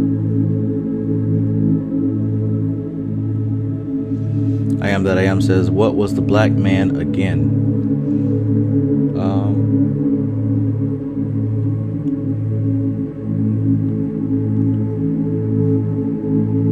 I guess I can read it again if you guys want. From the feet of Brahma was born the black man, or the physical earth, which has been referred to as the footstool of God. From the thorax of Brahma was born the brown man, who represents the ether, or ethereal outpouring of nature. From the hands of Brahma, with their power of action, was born the red man, who represents the principles of motion and emotion, construction and destruction, action and reaction. From the mouth of Brahma was born the white man, the Brahman, who is the spiritual and mental man. These four elements just described constitute the four outpourings of the cosmic egg. The Orientals sometimes divided the universe into 5 divisions, symbolized by the 5 fingers of the human hand. The Hindus recognize a 5th division, extending from the root of the nose to the top of the head. Guess what, y'all? This isn't new, right? We're talking about Vedic information here. You guys should remember the diagram from a wonderful orange book called Tawashuti. I guess I have to grab it. I'll grab it. Since y'all want to take it literally.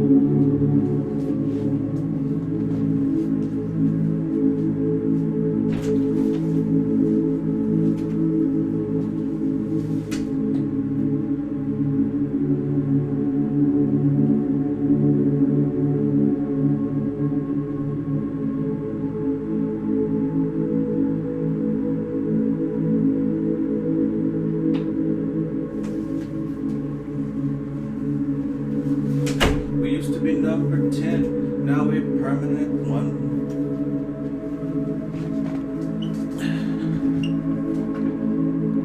Here we go.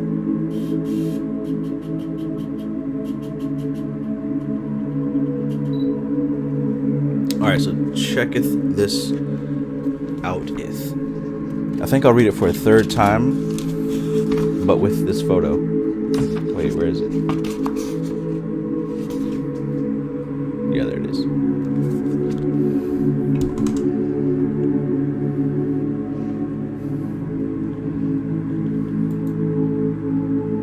Okay, so check this out.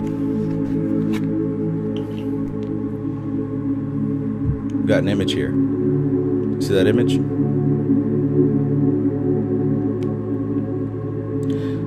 So, let's see if I can see it and read it at the same time. That square at the bottom represents the earth element. Those of you who do have Tawashuti, this is on page 115. Richard Tracy says, my copy of Tawashuti is en route to me right now. Thank you, Travis and Sister Grace. Hell yeah. Connections made. Love it.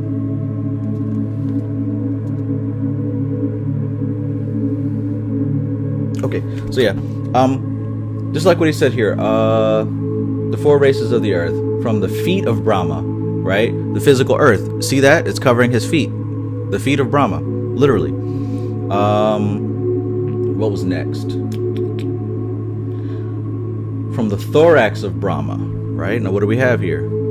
At the thorax, you've got the water element.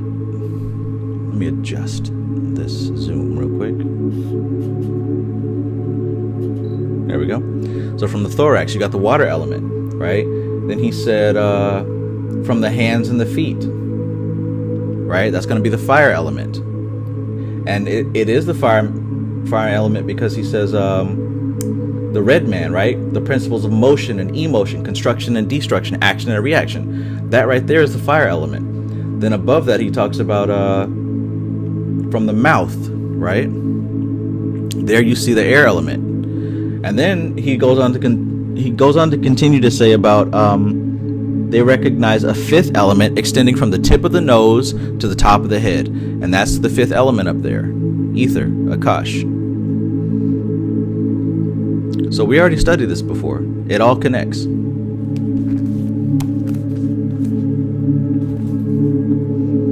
Check. GP, are you with me?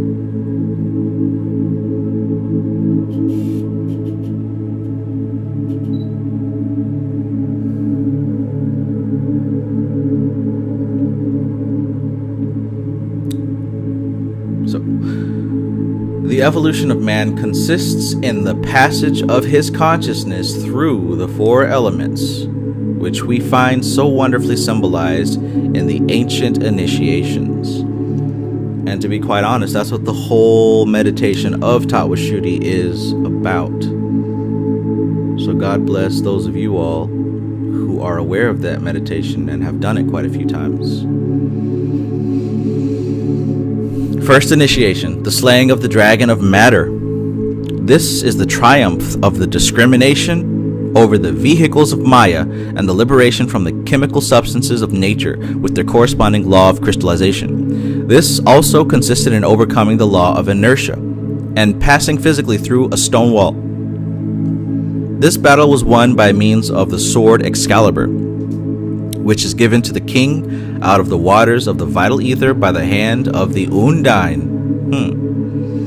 So this first initiation would also correspond with traversing the 32nd path, the slaying of the dragon of matter. And what is the virtue of Malkuth? Discrimination. He says that this is the triumph of discrimination. Discrimination over what? Discrimination over the vehicles of Maya and the liberation from the chemical substances of nature with their corresponding law of crystallization. So that first initiation is truly understanding that what you are is more than the physical form. You can say that all day because you saw it on Instagram, but you have to, it's an experience, right? That can only be achieved through tantric practices, meditative practices, rich ceremonial ritual practices. What does he say here, right? Because once again, that last thing talking about the races, everybody took it literally, which is why we never went anywhere. You take this literally as well. He says, this also consisted in the overcoming of the law of inertia and passing physically through a stone wall. Now, how would that be possible, right? If you haven't been able to do that, then that means you haven't passed initiation, right? But like I said on the last live stream, initiation isn't something physical. Initiation is a level of understanding. I'll leave it there. MC Maestro said, sounds like the triumph over Netzach and mystical Kabbalah. Yes. Absolutely, Richard Tracy. Absolutely.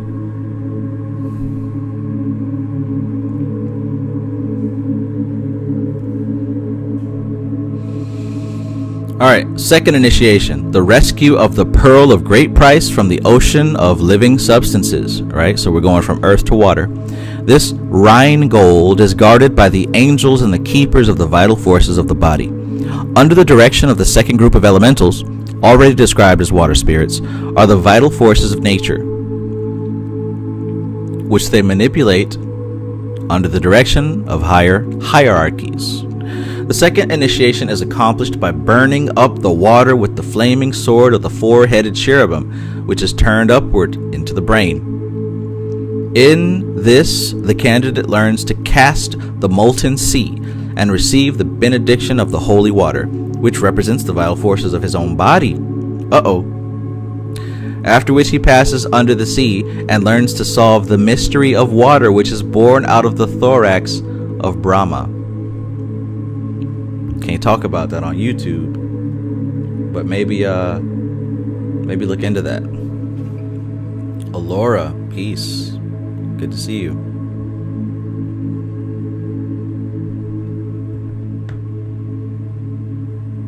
Yeah, we can't talk about that second initiation on YouTube. Might get me demonetized. Third initiation, the passing of the flaming ring. Now we're dealing with the fire element. In this, the candidate steps across the line between the two higher and the two lower elements in his effort to separate the soul from the animal body. This is told in the northern legend of Siegfried and Brunhilde. The candidate receives the benediction of fire, incorporates the fire of the Salamanders into his conscious vehicle, and comes under the direct ray of Leo, the fire king of the temple. He learns to pass through flame and also to rule the flames of his own body. During this process, he is taught to apply the gentle heat of the alchemist, which, passing up the spine, hatches the egg of Brahma within himself. Does this sound like Tawashuti? I think so. Thereby loosening the serpent from its coil and turning its fire upward to the tree of life. Under this heading, he takes the first mystic degree.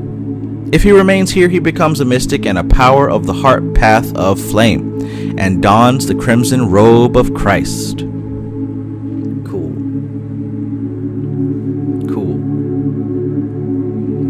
Fourth initiation. In this test, the candidate gains the power of passing consciously through the spiritual atmosphere and incorporates into his vehicle the active functioning power of the Silphs or air spirits. He gains the power to read the atmospheric record of nature and also of conscious functioning on the fourth plane of nature through the assistance of the fourth elemental essence within himself. In the Norse myths, he rides the 8-footed horse to heaven, the 8 for many ages being symbolic of the path of the spirit fire in man. He thus combines these 4 elements in the power of his mind, which is made available by the 4th ether, and is the highest form of consciousness which we have at the present time.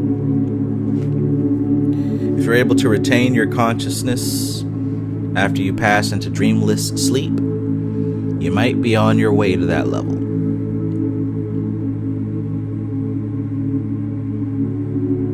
Passing consciously, what do you say right here? In this test, the candidate gains the power of passing consciously through the spiritual atmosphere.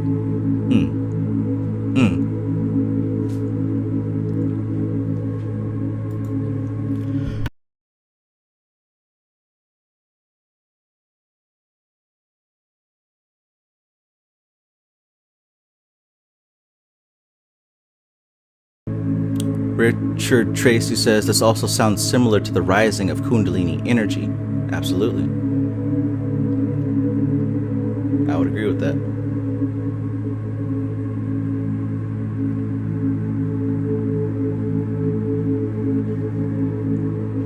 Make that kidney the best kidney, 110%.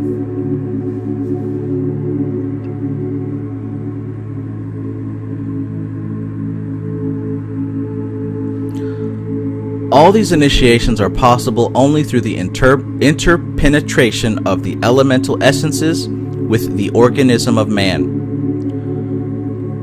During these initiations, he gains mastery over the elements and the various groups of intelligences which inhabit them. In our present work, we are considering only one of these groups of inhabitants, namely the nature spirits. Briefly stated, the elements are as followed, beginning with the lowest. 1. Basic atomic ether, which are known as gnomes. expressing its highest phase in crystallization. 2. Humidic ether, Undynes, expressing itself as the water of life, the divine Mother Isis of all things. 3. The astral ether, Salamanders, expressing itself in all motion and sense perception. 4. The mental ether, Silphs, expressing itself as the basis of memory perception and the reasoning intellect. So, it may even be a better way to think of these elementals as different types of ether, right? The earth elementals he describes here as atomic ether. The water elementals he describes as humidic ether. The fire elementals he describes as astral ether. And the sylphs he describes as mental ether. These are just different, these are ways to add more substance, a well-rounded understanding of these things. Because again, we have a tendency to clump things into real rigid styles of thinking. And if we think rigidly, then that prevents us from making the necessary connections. Understanding the occult is all about understanding correspondences. It's all about finding the connections between this thing and the other thing. It's not about like memorizing one specific thing. It's about learning to see the connections, to see the puzzles, learning to see how one thing connects to another thing.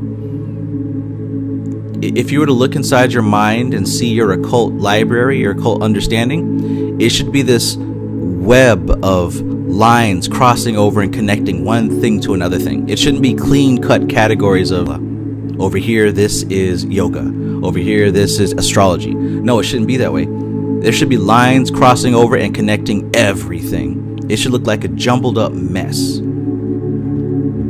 because it isn't meant to be held tightly consciously. It's meant to be understood in the moment. So whenever you're walking down the street and you see something, you should be able to connect it to something else. That's the magical mindset.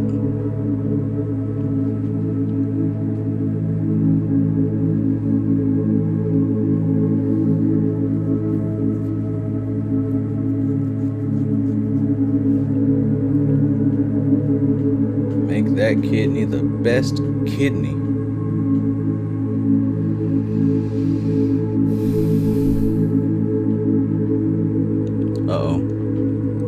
Is the audio breaking up again? YouTube is giving me an error signal.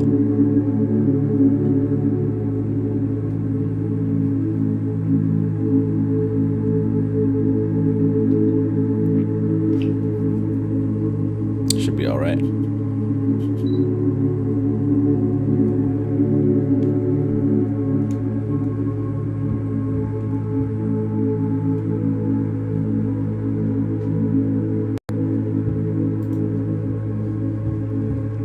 Peace, stuffed dog. What's happening?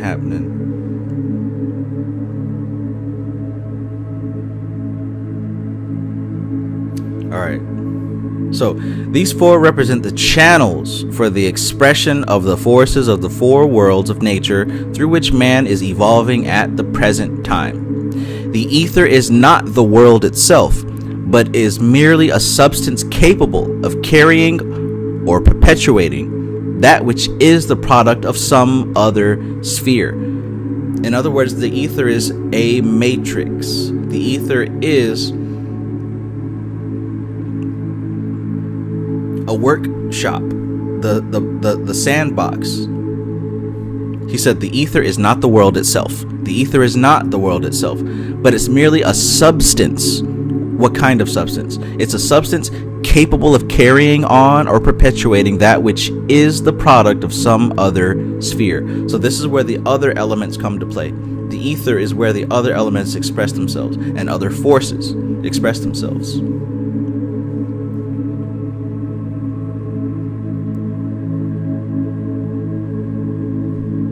Ether was referred to by the ancients as the hypothetical mirror of eternity because it mirrors the worlds of nature into concrete form, vitalizing and impregnating this form with the sparks of life which it contains within itself. So when you think of the etheric element, you think of a mirror. You think of a substance that is capable to reflect what is given to it. When the hand of the priest is lifted in benediction, 2 fingers are raised and 2 are lowered. The 2 lowered fingers represent the elements of earth and water. The 2 raised fingers represent the elements of fire and air, while the thumb represents the akasha or spirit.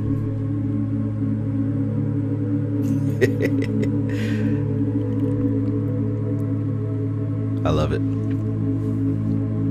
In this way, the priest gives the benediction of the 4 ethers, without which consciousness is impossible, and the influx of which is the basis of growth, redemption, and regeneration. Hot dog. Hot dog. Good stuff. So are you guys learning about elementals, or are these just words buzzing around in your ear? Let me know in the chat. Maybe I can make a poll. That way I can get some interaction in this thing.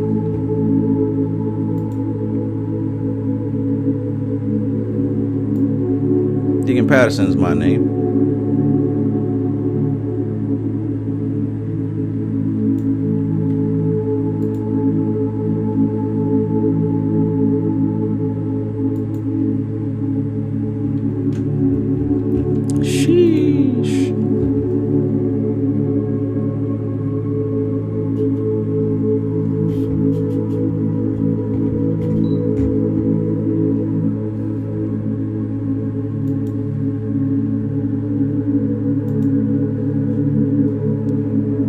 Now for chapter 3.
Oh wow.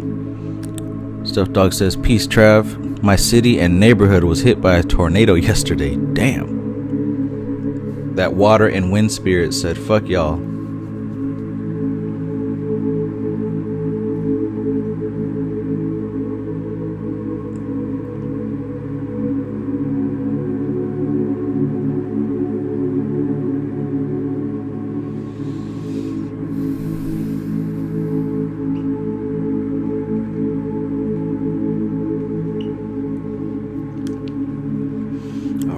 That's what I like to hear. Arv International says super dope concepts to link to everyday life. Gratitude, Travis.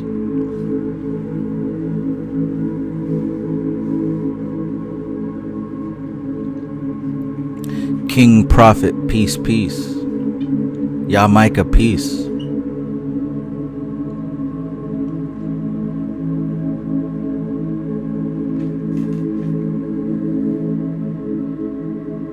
EF3 tornado. I'm not familiar with that term.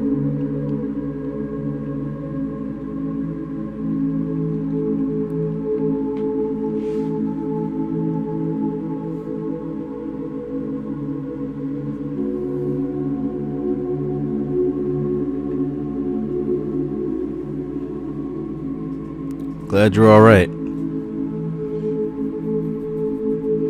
I experienced a tornado once when I was much younger. It was pretty scary. Because there's not much, nowhere you can really go. You just have to wait for it to pass.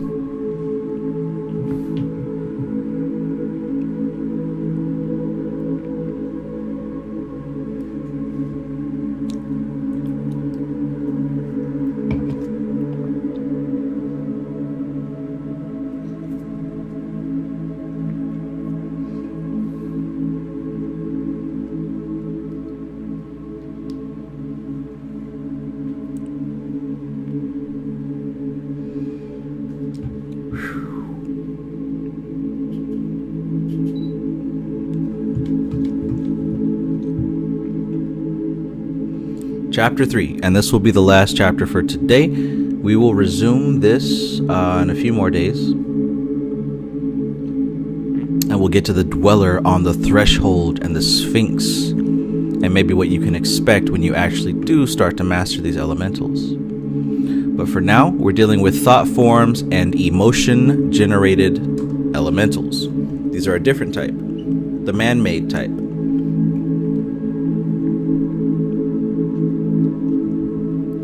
Chapter 3. It has been ordained that man, like his God, shall become a creator. The spark of life within him is capable of giving eternal life to the undifferentiated particles existing in nature. In other words, in man is a touchstone which changes into a substance like itself, all with which it comes into contact. As the universe is peopled by the sparks from the wheels of God, so the elemental elements of nature are peopled with the sparks flying out from the wheels of life, twisting and whirling within the lower organisms of nature. Man is a god in the making. He is much closer to godhood than he realizes, or than it is safe for him to know. Probably that second one. The infinite desire to create pulses through his blood as it courses through the being of deity. Every moment of his life, he is expressing the godlike qualities of creation. Not only does he create his kind and perpetuate his species through natural law, but upon the higher planes of nature, he is also creative. Okay? As his physical organisms reproduce their kind, so there are other children also born out of his being. Uh-oh. Now we're going to have to start getting into why a bit of responsibility and accountability should be taken for the thoughts we think, for the emotions we feel, and for the things we do in public and in private.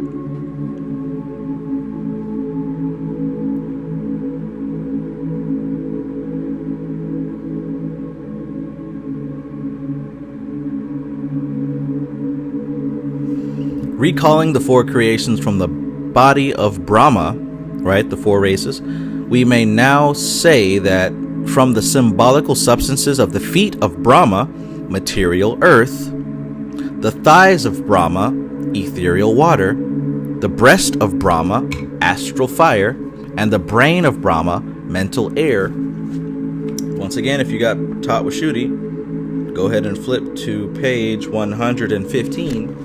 And you're going to see that image that we've already seen, which is exactly what was described there. See that diagram and how the elements line up with the body? And what he say? In this book, he said, recalling from the four creations of the body of Brahma, we may now say that from the symbolical substances of the feet of Brahma, which is material earth, that's that yellow square, the thighs of Brahma, ethereal water, which is that moon shape, the breast of Brahma, astral fire, you see that right there, the red triangle, and the brain of Brahma, mental air. From those things are fashioned the quaternary vehicle. That means the four-part vehicle: physical body, etheric body, astral body, mental body. So from those four are fashioned the quaternary vehicle by means of which the spiritual ego is able to function respectively in the physical, ethereal, astral, and mental worlds. See? Unlike some of these other folks y'all be watching on TikTok and YouTube, I'm not making this stuff up. This is the study, right? Just like if you were to go to college and there are certain principles that remain, same stuff goes with the spiritual world and the occult world. Contrary to popular belief, it's not exactly a free-for-all where you just do and say whatever the hell you want. If that was the case, then there would be no progress whatsoever.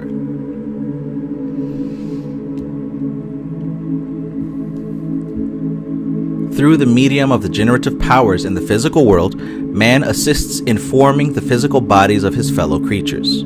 He is likewise able to direct planes of substance for the expression of other waves of evolving life, purely physical.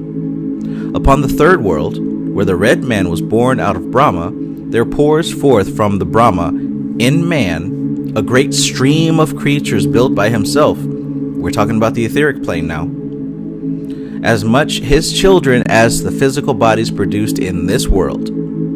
He is as responsible for those as he is for his own flesh and blood, which grows up around him in the form of his children and descendants.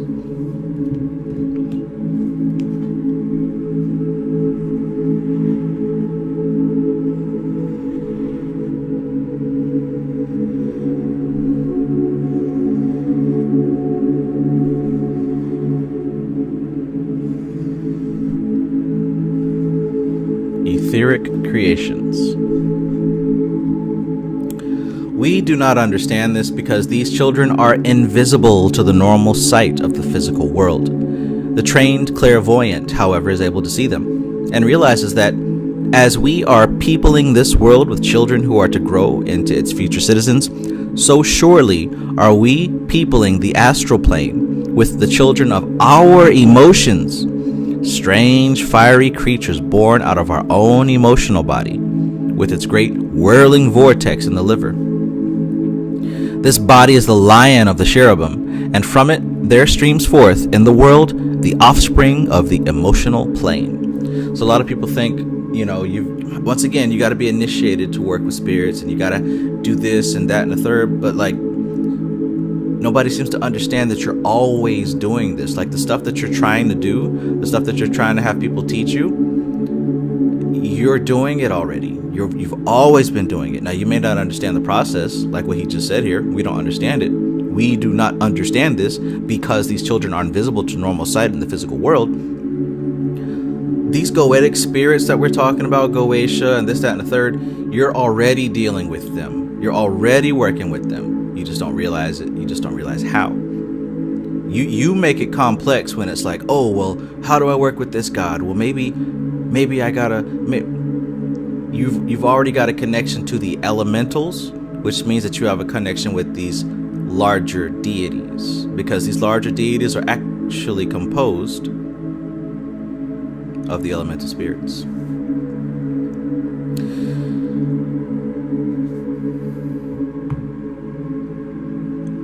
Oh, excuse me, I forgot. My bad. You got to have grade A prime quality melanin and a soul in order to work with these things. Because if you don't, then you can't.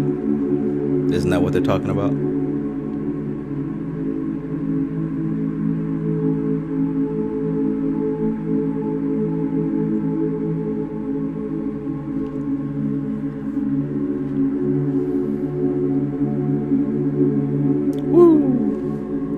Let's continue. So once again, think about your life and think about the fact that what you circulate in your brain, what you circulate in your mind, for better or for worse, is what perpetuates your life. Think about all the spirits that you've assigned to go out and do this, that, and the third. As much as you complain about your job and complain about your boss, you're sending spirits to make sure that you continue in that path. As much as you are always attracting men who cheat on you or whatever, think about the circulating thoughts that you send out to perpetuate that, right? The more as much as you talk about how much bad luck you have and how things just never work out for you, consider that you're sending out spirits to manifest that for you. Everything we do. Everything we do.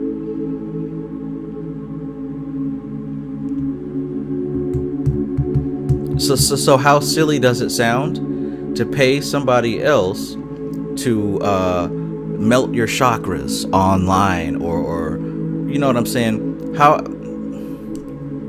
instead of receiving what it takes to do this for yourself, you try to pay a stranger to do it for you. This is why I don't sell no damn energy cleanses and stuff. I mean, I'm not saying it's not possible. It is, but for how much it's offered on Facebook, I have a hard time believing that the majority of those are legit. Unless you're someone who's really good at convincing people to actually do it themselves, then you might be working with some fire. But I'm giving away too many secrets. Beloved, let me give you a reading. Beloved. All right, back to it. Our astral children. You ready? Our astral children. The astral world is called a plane in nature.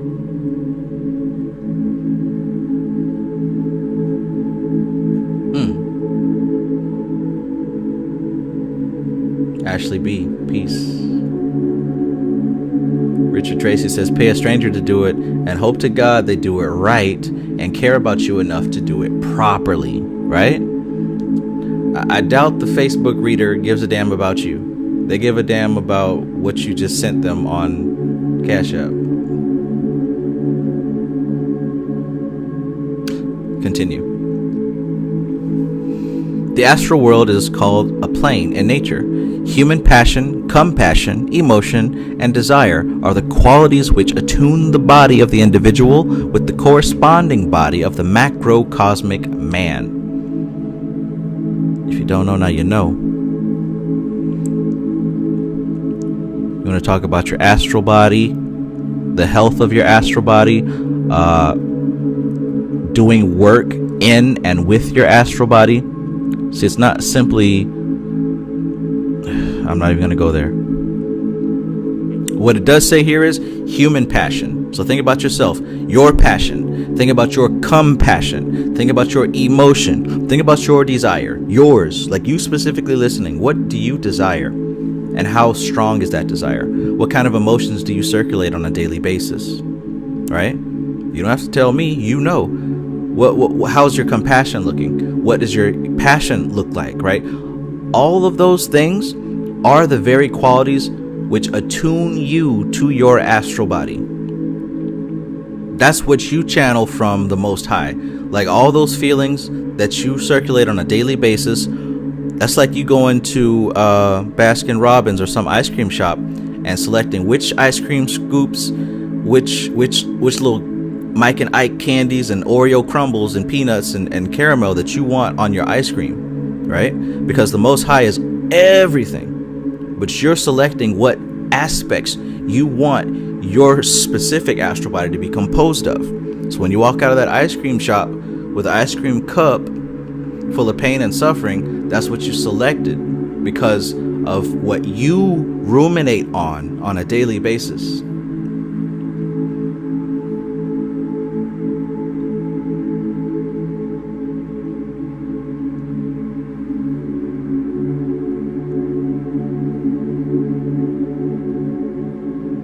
The Mermaid 13. Peace. It's extremely late for you, isn't it?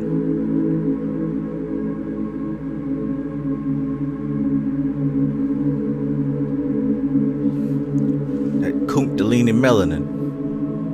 Alright.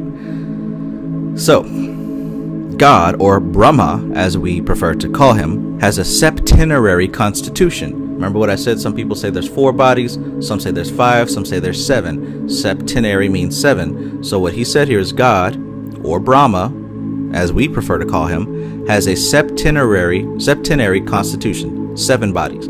For each one of his bodies, there is a corresponding pole or vibratory vortex in the human body. Can anybody guess where we're going with this? Right? if Brahma or God has 7 bodies, and for each one of those bodies is a corresponding pole or vibratory vortex in the human body, what are we about to get into? Somebody knows.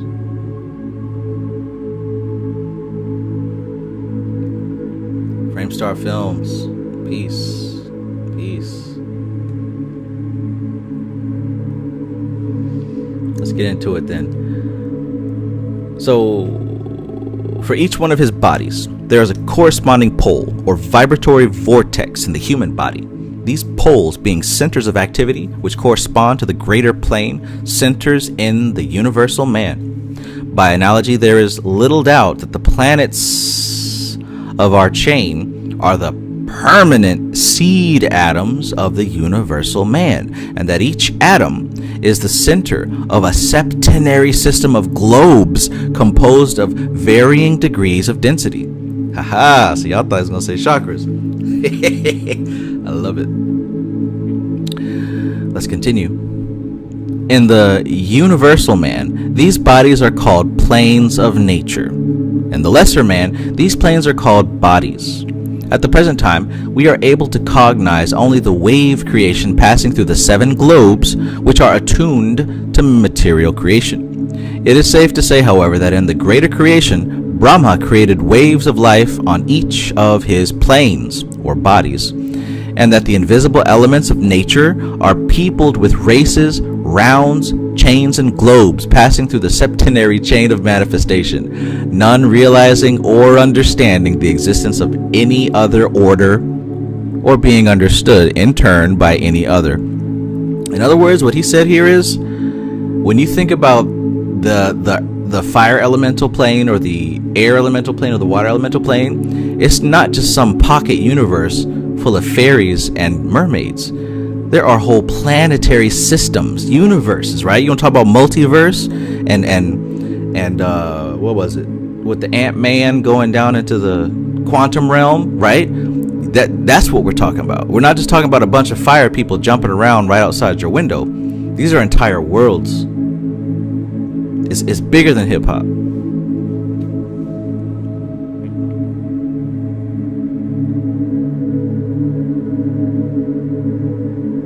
It's bigger than hip hop.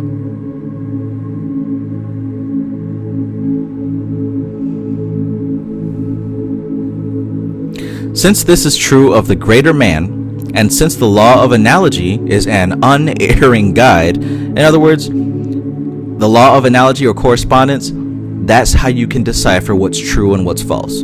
If it don't add up with nothing else, it's probably something somebody got from TikTok. Everything corresponds with everything else. The law of analogy is an unerring guide. We are safe in assuming that man, the lesser universe, is not only carrying on the work of physical creation, but also an elaborate series of astral and mental creations, which the trained seer is able to study at first hand, and the attributes of which he is able to classify. Yo, this just expands everything. This expands everything.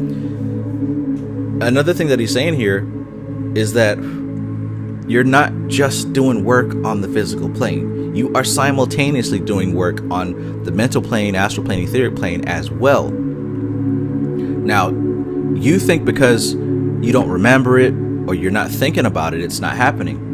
But you are a multi-dimensional being, which means that there are aspects of yourself that are Well, what did science say? I wrote it down.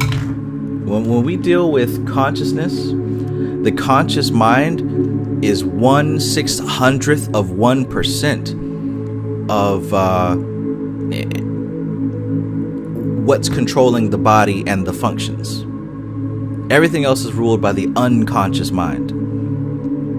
So what that's saying is that there are other aspects of yourself that are working that this slice of awareness that you have is not aware of. That doesn't mean they don't exist. That just means you're not aware of it. That's why you can walk around this life and have good luck. That's why you can walk around this life and even though things are not good, even though things can seem shitty, you can still be in a very good mood and an upbeat spirit because somewhere deep down inside you understand that everything is still in order, even if it doesn't feel good. A lot of these things that can't be explained, this is due to the fact that another part of you does know and understand already. But anyways, to resolve, everyone said chakras. Remember mystical Kabbalah, where they talk about the chakras are also called, the planets are called mundane chakras. Well, yeah, the planets do correspond with the chakras as well. So you weren't wrong, but you also weren't. Following is a resume of some of the outstanding features. So what we're talking about your features is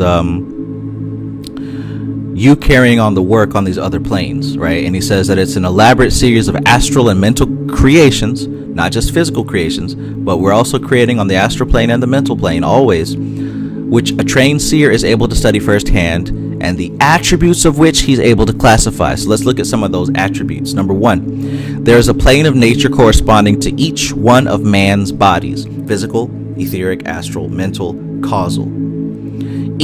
Evolution consists in lifting the center of life consciousness successively from one plane to another by the gradual attunement of consciousness with the vibratory rate of that plane. In other words, when your physical body dies, what actually is happening is you have raised the vibratory rate of your awareness to the next plane, which is the etheric plane. And like I said earlier, depending on your karma, depending on the work you've done, you may just bypass that plane and vibrate up to the astral and continue your work there. Death is not death. I know it is, but it shouldn't be something that's scary or terrifying. It just means your work is completed here. That's what it means. And you don't lose anything. You move to the next place. I'll read this again. He said there's a plane of nature corresponding to each one of man's bodies: physical plane, etheric plane, astral plane, mental plane. Evolution, this is evolution. Evolution consists in lifting the center of life consciousness successively from one plane to another plane. How? By the gradual attunement of consciousness with the vibratory rate of that plane. Each one of these planes has a specific vibratory rate, right? The astral plane has a vibratory rate that is slightly different from the physical. The only reason that you perceive time and space as you do is because you are vibrating in alignment with the vibratory rate of planet Earth. If you start vibrating faster, time seems different. Space seems to operate differently. I don't know if you guys saw the movie The Ant-Man and the Wasp, the new one with Kang the Conqueror in it, but it's just very interesting how they changed size so much to the point that they entered into a whole different world. They got so small, they went to a whole different world. Well, that world is unseen by human eyes because it's vibrating at a different rate. Time operates differently in a quantum realm. It operates different in a macrocosmic realm. The only reason that we are here together on the same level is because we're all vibrating in sync. If you vibrate faster, you're going to perceive a different reality. Beautiful. I love it.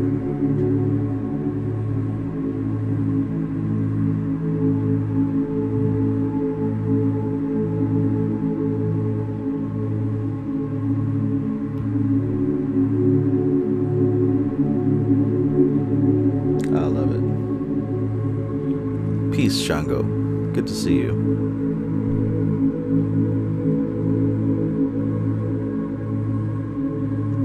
Number 2, in the Western world, the physical plane is the world of reality because the consciousness of its inhabitants is concentrated solely upon material things.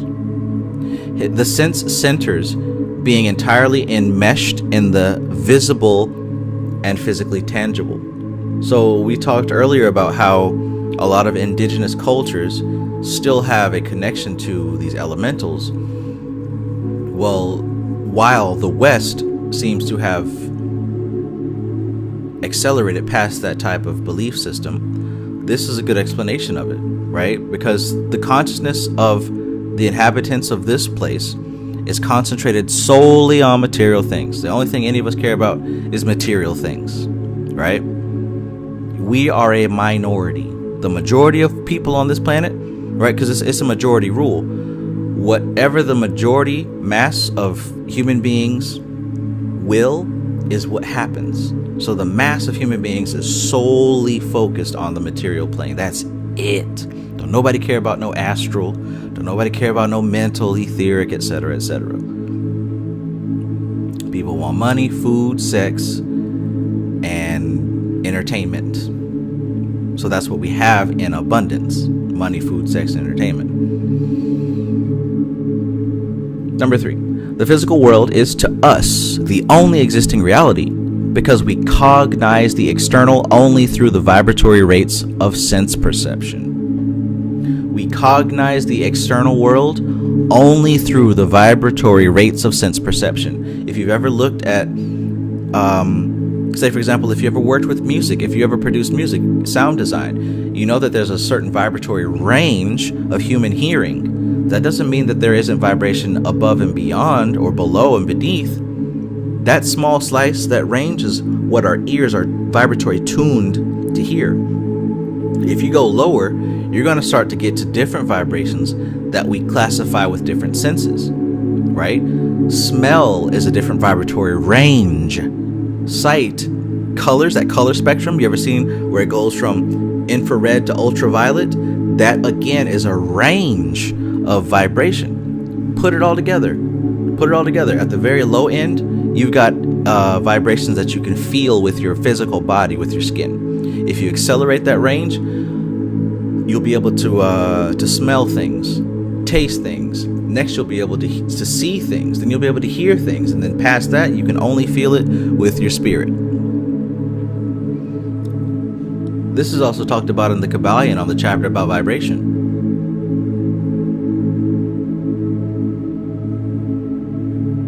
I mean, you know, it's true. Whenever you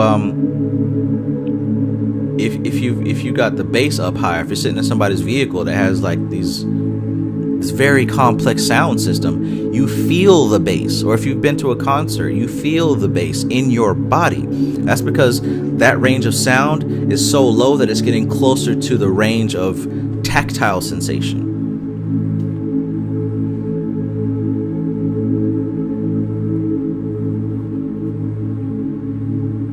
Let's continue.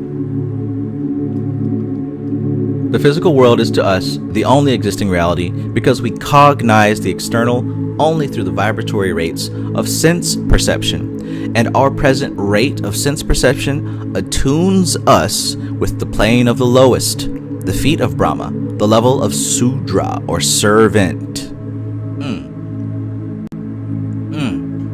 Look at the wordplay. Look at the wordplay.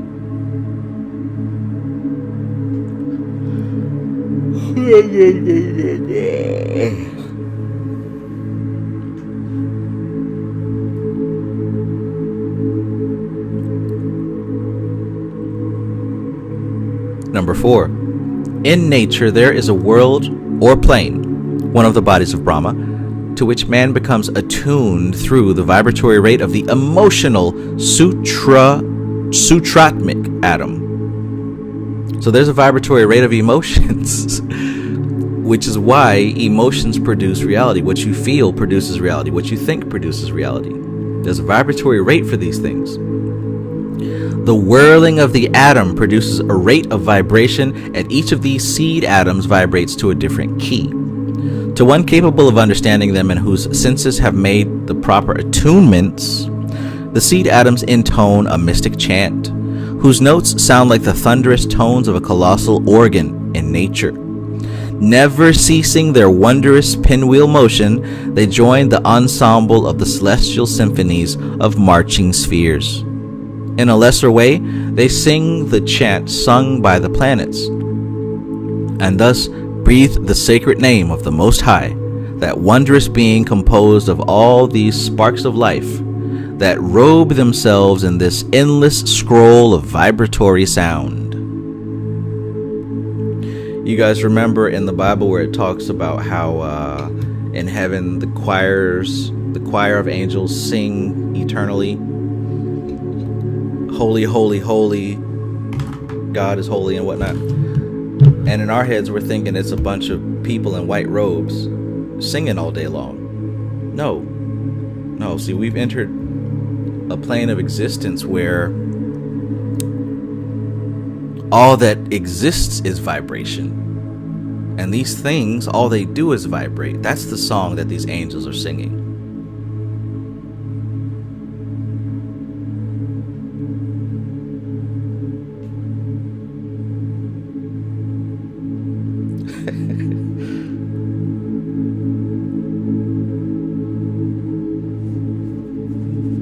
Lam bam ram yam ham om.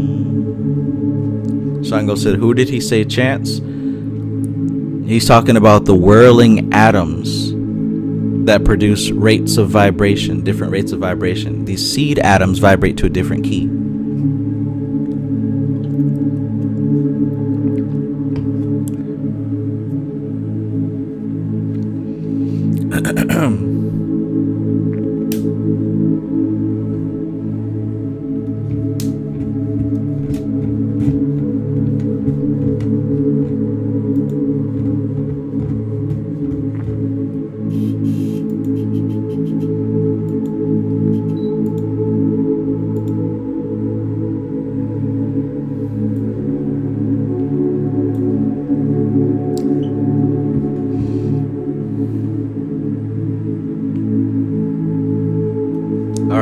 Almost there.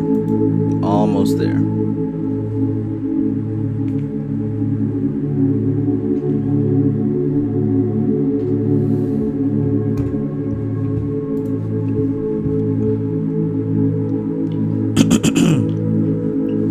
MC Maestro says, in Lord of the Rings, Morgoth, Lucifer, sings against Aluvatar, Yahweh, to create matter.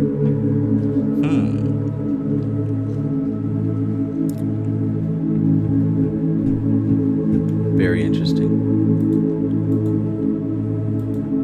Number 4. In nature there is a world or plane, one of the bodies of Brahma, to which man becomes attuned through the vibratory rate of the emotional sutramic atom. The whirling of the atom produces a rate of vibration, and each of these seed atoms vibrates to a different key. To one capable of understanding them, and whose senses have made the proper attunements, these seed atoms intone a mystic chant, whose notes sound like the thunderous tones of a colossal organ in nature. Never ceasing their wondrous pinwheel motion, they join the ensemble of the celestial symphonies of marching spheres. In a lesser way, they sing the chant sung by the planets, and thus breathe the sacred name of the Most High, that wondrous being composed of all these sparks of life that robe themselves in this endless scroll of vibratory sound.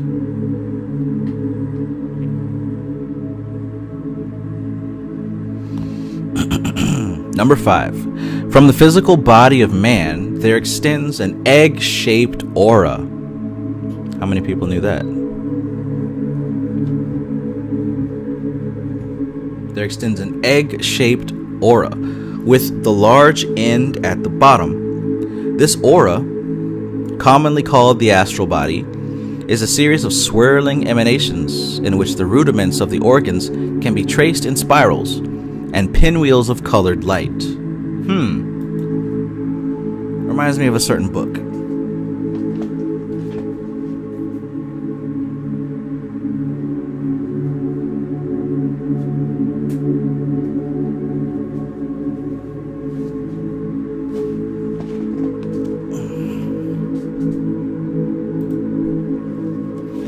So we've got the etheric body, oval shape. But then what he's talking about here, he says, from the physical body of man there extends an egg-shaped aura, right? With the large end at the bottom. This aura is commonly called the astral body and is a series of swirling emanations in which the rudiments of the organs can be traced in spirals and pinwheels of colored light. This egg-shaped body extends from 12 to 14 inches beyond the physical form and is the vehicle of conscious expression that attunes man, the little god, to the emotions of his creator. So what emotions are you tuning into? Like the ruddy planet Mars, which is its keynote, this body glows with opalescent shades and colors, like he says here, coloring with pink and violet and orange predominating. This body is as much a part of our organism as the physical body, and we function in it many years after the death of our physical form. Number 6, this astral body expresses all the sentiments, emotions, desires, hates, fears, excesses, and active qualities of the human organism. From it pour perpetually into the astral plane of nature the man-created elementals, which people this plane in the great universe. Number 7.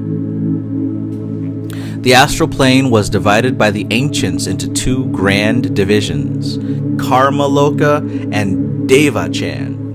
These words express more adequately than any English words the qualities of this world. Karma Loka, translated, means primarily the world of compensation. It has been identified by the religious organizations of Christianity with purgatory. And is composed of the 3 coarsest planes of the astral world. It is well for us to realize that the so-called purgatory of the ancients is many times finer in its atomic principles than the physical world, and that it interpenetrates physical matter. Though we are unaware of it, the eternal flames of hell are now in our very midst, unseen and unrecognized, but absolutely harmless. Because at the present time, we function at a different rate of vibration. We are already in hell, but the thing is, we're not vibrating at hell rate. Well, you know, some people are. That's why they're feeling it. I'm certainly not vibrating at that. Number 8. Into this lower division of the astral plane are poured the elementals generated by the emotions of man. Our hates and fears and excesses may thus be said to be pooled into the lower 3 planes of the astral world. There the clairvoyant is able to see the fruitage of human degeneracy and the children born of the animal body of man. These creations are often strange contradictions of the things a person would have the world believe them to be, for they register not the polish, but the secret excesses of his life. All that secret stuff, that's what's really going on in your astral body. The things that you try to hide and pretend like isn't happening. Interesting.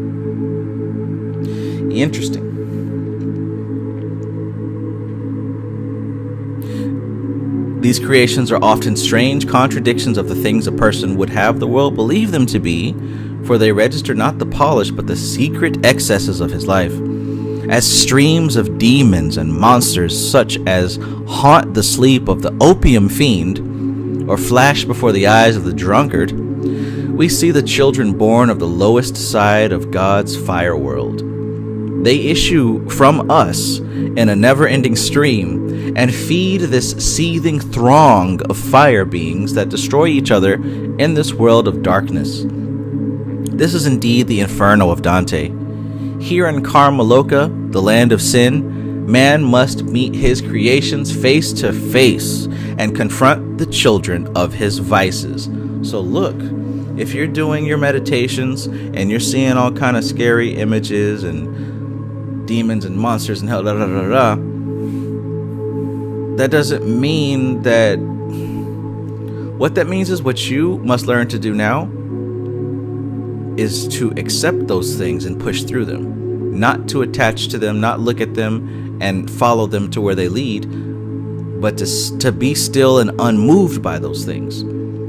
Those things represent karma that needs to be burned. And it isn't burned by paying attention to it.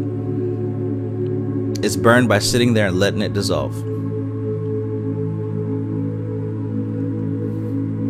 MC Maestro said, NLP is a form of clairvoyance for practitioners witness the astral body.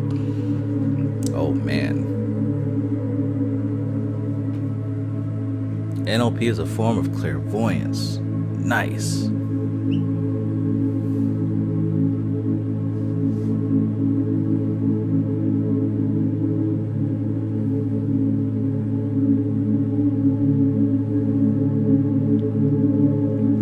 Richard Tracy says, I keep seeing mantid ET type of faces in my meditations. So I wonder what symbolic significance that has for you. If that's something that's you consider positive or negative or maybe even neutral.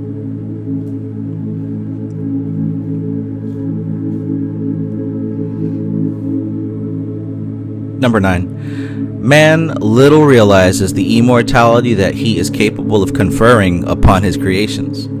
There is an apocryphal story of the Master Jesus, how when a child at play, he molded clay pigeons and tossing them into the air, gave them life so that they could fly up into the heavens. In the same manner, each of us, with the power of immortality in his soul, is giving life to the substances of nature, molding them into the expressions of our temperaments and personalities, and launching them to float for ages in the subtle essences of being, and to carry with them the blessings or the curse with which we ourselves have endowed them. Comprehend that. You are constantly creating beings. You are feeding beings. You are strengthening them. And they are brought to life with your essence. And man, if you tap into something that has an inexhaustible source, you very well may create beings that will live longer than you and affect other people in serious ways. I mean, just look at Walt Disney, right? Or anyone who's ever created something that affects people in a big way. We're always creating these things. Always. You're never not doing so. The question is, are you aware of what you're building, what you're feeding? Are you aware of what you're sending out into the astral plane that very well may outlive you? That very well may impact another person's karmic journey?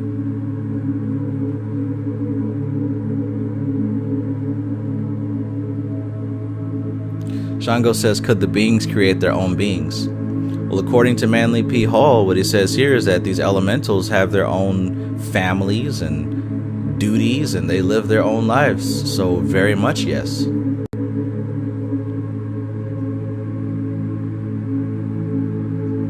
All of your angels and demons are, especially if you're working with some type of spirit that already has a name and that you're reading about somewhere,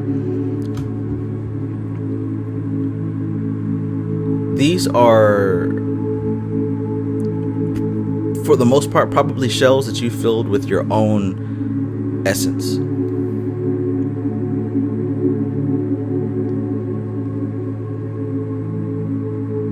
CPU overload. Uh-oh.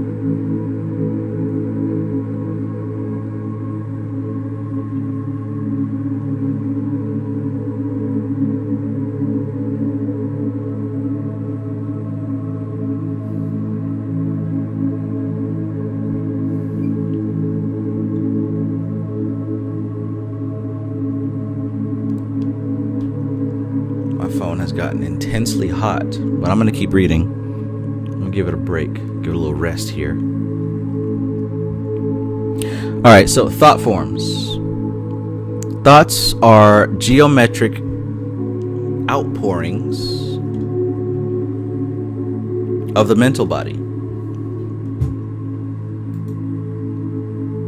They are germinated and vitalized through the union of the mental plane with the physical brain, which, as father and mother, gives birth to the child.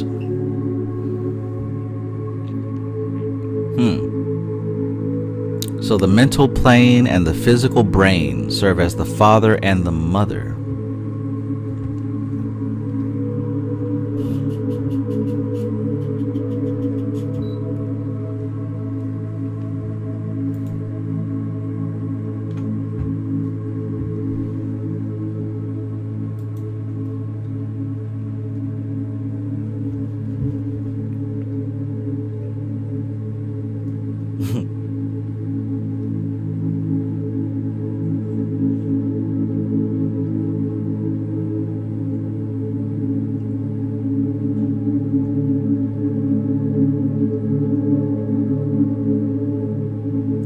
Uh-oh.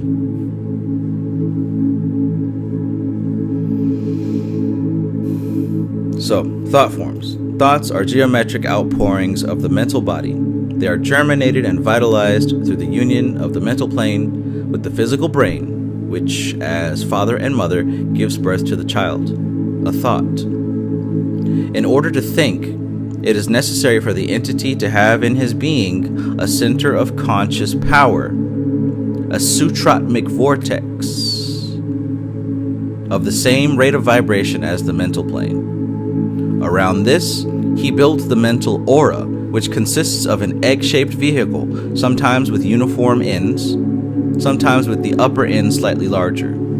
This ovoid being, attuned to Saturn, the mind-born, is dark indigo in color, but pierced with the thought form of many colors, and usually fringed with a fine hem of golden light, sometimes changing to green and orange.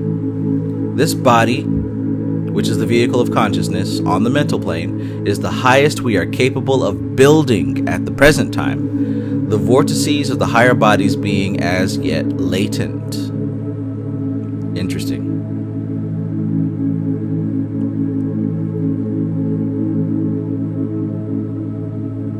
The Masters of Wisdom, the highest initiates of our life wave, function in their mental bodies, which some of them are capable of molding into a close facsimile of the human form. This is the body from which issue the thought forms, strange geometric outpourings, and many colored waves and rays. These are also the children of man. Having created them, he is responsible for them, as he is powerless to prevent them from going forth in the spirit of their creator.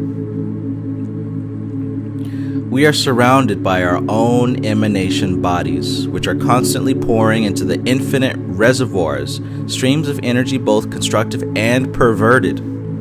These streams of energy result from vitalizing our emotions and thoughts, and thereby conferring upon them the power of our immortality. A couple of interesting things there. Number one, these masters of wisdom, these ascended masters, this is kind of similar to what Dion Fortune was saying in the Mystical Kabbalah when she talked about the ascended masters residing at the level of Chesed. And here Manly P. Hall is talking about the fact that they reside here in this mental plane, and they're able to kind of shape their egg-shaped aura into a man shape. And this is probably where certain students are able to channel these ascended masters, or maybe even be possessed by an Ibuk.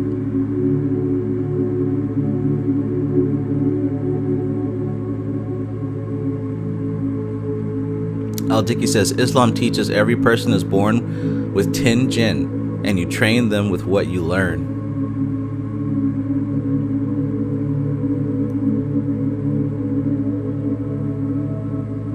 Carl Jr. says, does this mean that our imagination is drawing from actual realities?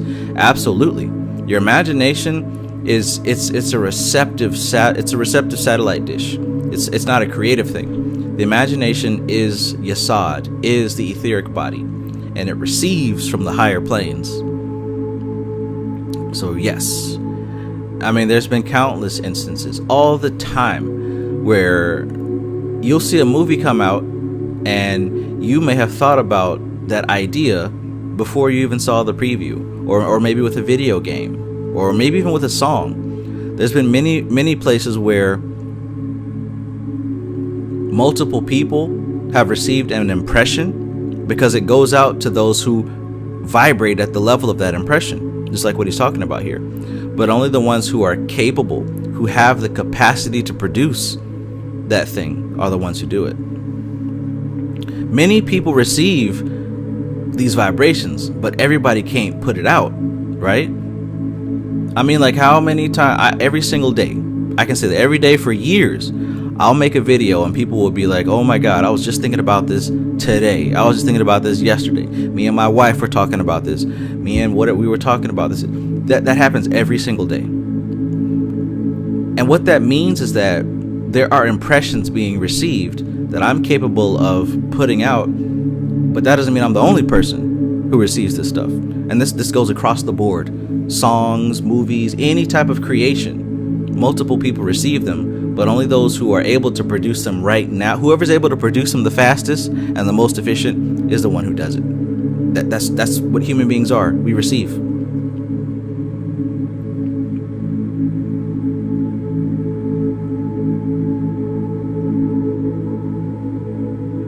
Shango says, so what if our simulated reality is really a thought form created by another being's thought that we now call a god? I think that's absolutely what it is. That's absolutely what it is. When you look at the Kabbalah, Tree of Life, this world of Asaya is a reflection of Yetzirah, which is a reflection of Bria, which is a reflection of Atziluth, which is a potentiality of Ein Sof and Ein Sof are. So yeah, absolutely. This is a dream of a reflection of a potential story that hasn't even been told yet.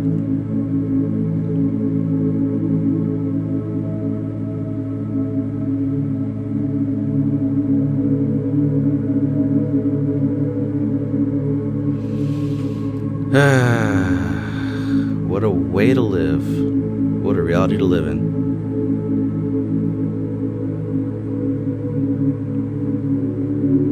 Richard Tracy says, consciousness, eternity, and the universal mind. At times, the collective consciousness can be provoked, and certain ideas can have that trickle-down effect. Yes. So stop blaming the Illuminati and stop blaming the reptilians, because the people get what they want. We manifest what we want. Don't blame the rappers and the music. Don't blame nothing. We bring about what we manifest. Each and every one of us are a creator. We're collective creators. Don't blame nobody. Don't blame Bill Gates for buying up the farm seed. Don't blame Jeff Bezos. Don't blame Mark Zuckerberg. They're giving you what you want. They have no choice but to do that. You think they receive, some of the impressions they receive don't even trickle down until a couple of months or years later. Man, did my phone cool off yet? I got my phone hot and bothered.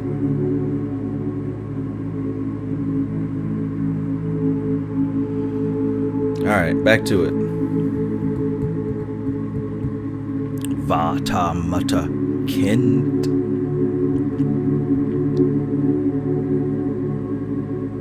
Yeah, so he says, we are surrounded by our own emanation bodies, which are constantly pouring into the infinite reservoir streams of energy, both constructive and perverted. These streams of energy result from vitalizing our emotions and thoughts, and thereby conferring upon them the power of our immortality. Think about that now. Everyone talks about how much of a good person they are, how innocent they are. But if every thought that you currently circulate in your head was to come out, basically, you're judged by your own criteria. If there are thoughts in your head and scenarios and imaginings that you'd be ashamed to admit to another person, you might want to reconcile that.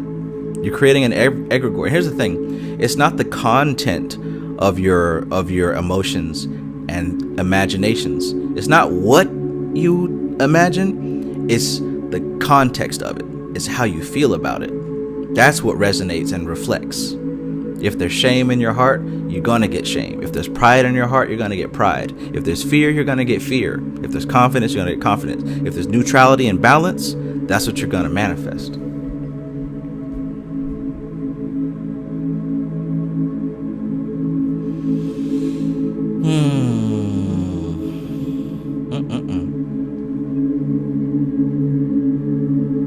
Are you winning, son?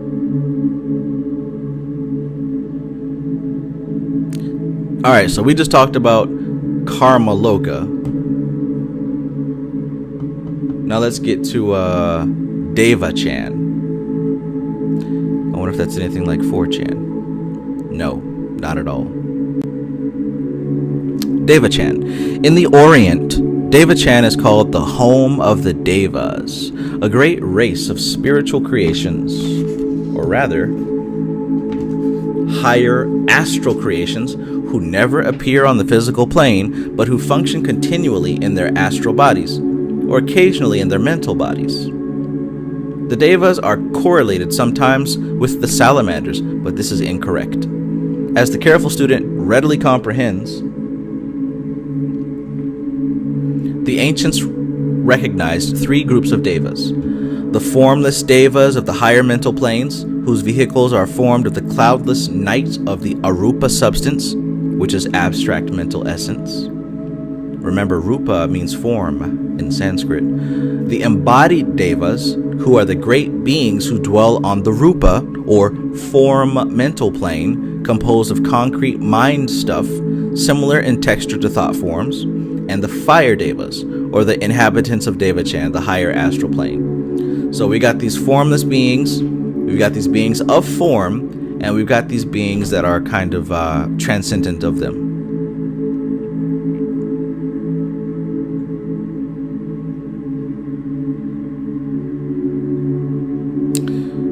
The Devas form part of that great group of spiritual entities who assist in carrying out the directions of the planetary logos. They are marvelous beings, endowed with great wisdom, glory, and power, and they never appear on the physical plane. That's key. They never appear on the physical plane because they exist beyond the firmament. They exist beyond the level of Om. They exist beyond incarnation. They exist beyond the abyss of Doth.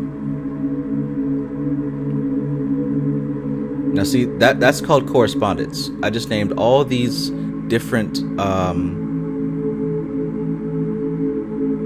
synonyms for this gap between the incarnated realm and the non-incarnated realm.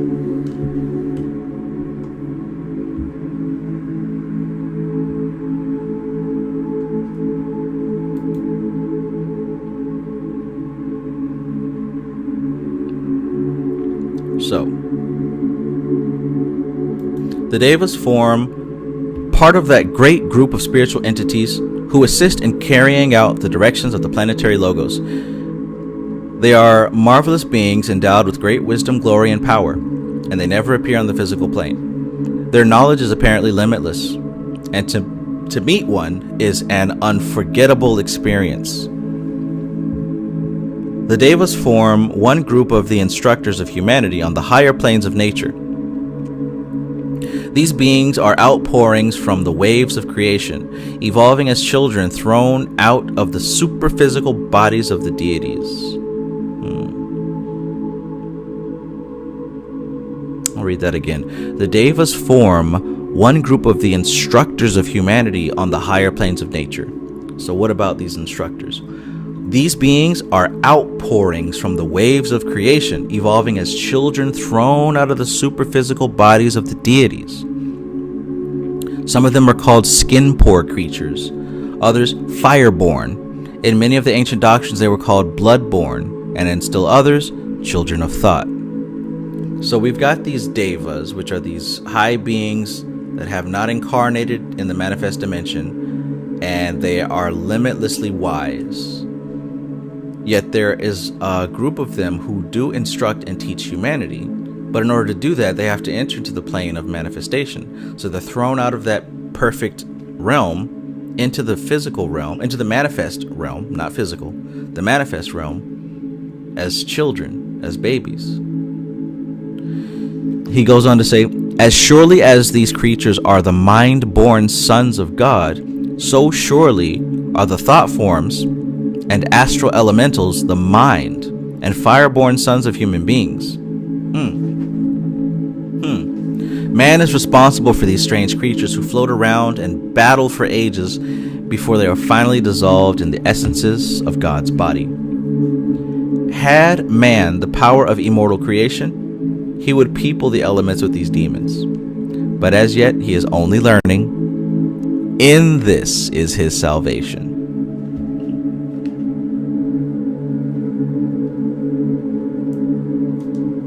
Saved by our ignorance. Isn't that beautiful?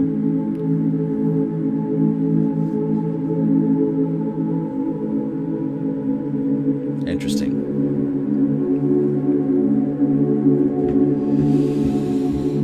All right. So that concludes today's book study. Did you guys learn? Was this informative? Is this something that you enjoyed? We got 60 votes. 98% said yes. 2% said no.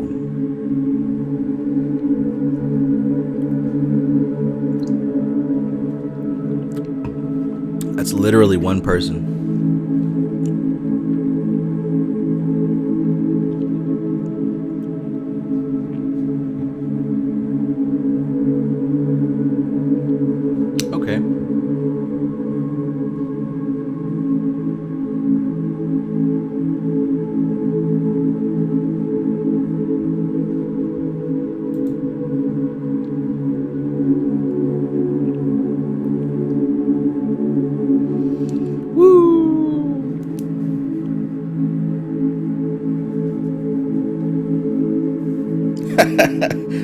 Haters. I love it.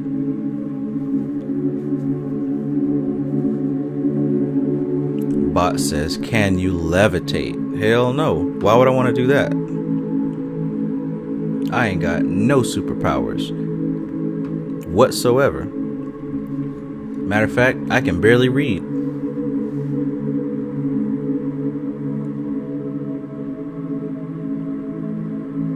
I can't even do a backflip.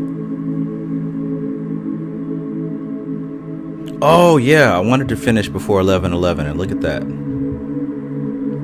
It's 11:11, right on the dot. Hallelujah. Praise the Lord. We did it. We did it. So I hope you guys enjoyed this text. Manly P. Hall is like up there with his wisdom, just like Dion Fortune. He comes from a different angle. A very Masonic angle, but a valuable angle nonetheless.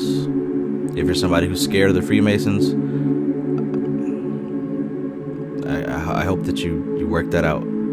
But anyways, we're going to continue with the next 3 chapters in a few days. Maybe Wednesday.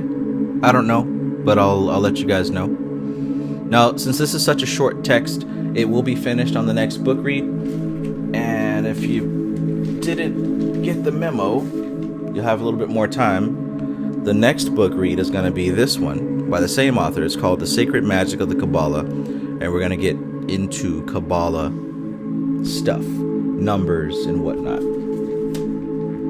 There's also a third book that I want to read by Manly P. Hall right after this. And it's going to be this one here.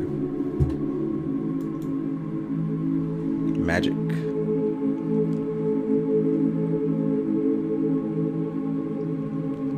All right. So, if you have this text, hopefully you made some highlights. Just go back and just flip through some of the things that you highlighted. Think about the fact that these elementals live in their own domain, and it isn't simply like a little replica of the human world. It is its own dimension, full of planets and suns and God knows what else. There are truly countless and limitless worlds, and while we may only be aware of this one and maybe 2 or 3 others, that doesn't mean that we don't have an existence there as well. We actually have an existence in all those planes, the physical, the etheric, the astral, the mental. But the thing is, our minds are, I don't want to say fragmented, but they're kind of allocated. They're allocated to what's useful and what's appropriate. It isn't useful or appropriate for most people to cognize their existence in the astral plane or the etheric plane or the mental plane. It wouldn't make sense. It'd be more of a harm than a help. Some of these places you visit in your dreams. Some of these places you are able to become aware of them simultaneously with this reality.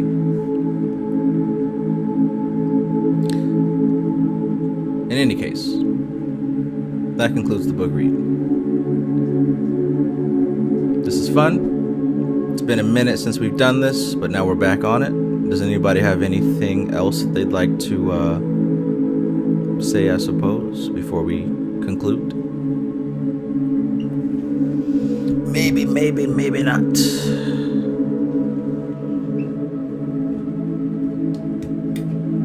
All right, so writing has been very difficult, but I have finally finished my first text, and it will be available very soon, along with a corresponding video training. So maybe you guys can get a hold of this text and let me know what you think.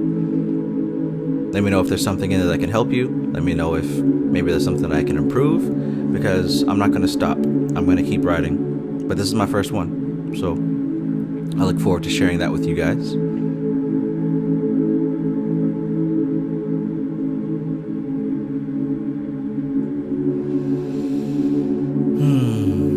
But I'll certainly let you know about it.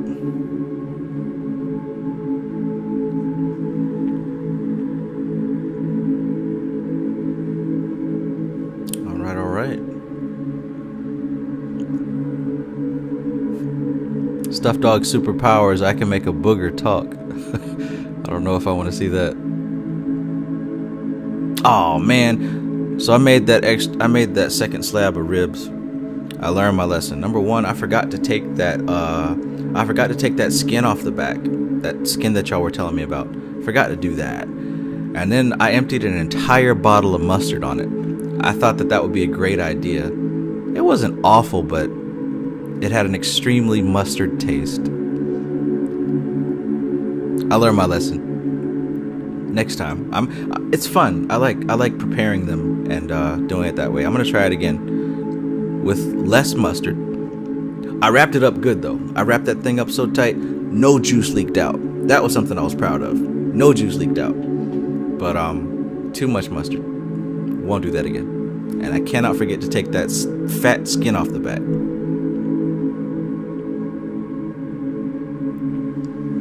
I am that I am says, do you mind prosperity energy being sent your way? I don't. I mean, it's always being sent my way. I don't mind. Matter of fact, I welcome it. And I'm grateful for it.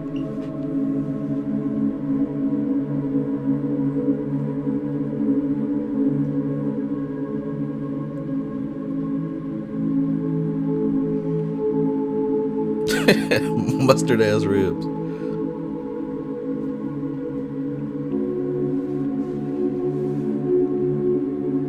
Decided Eject says, how did the oxtails turn out? I'm gonna do those next, and I'm definitely gonna make sure that they're perfect, because yeah, I'm gonna do them in the slow cooker, in the crock pot.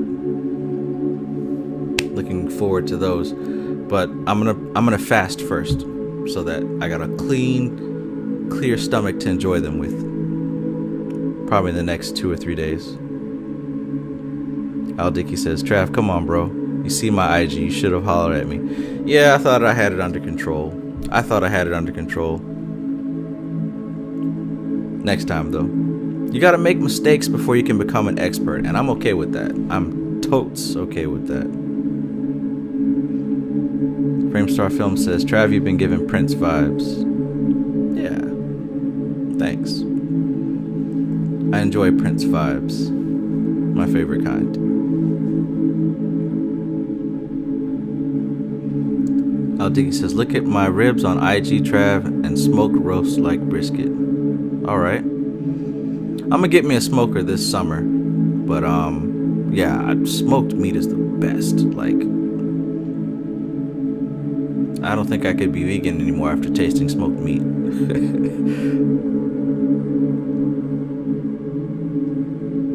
Richard Tracy says, this book you've written, it's on manifestation. Absolutely.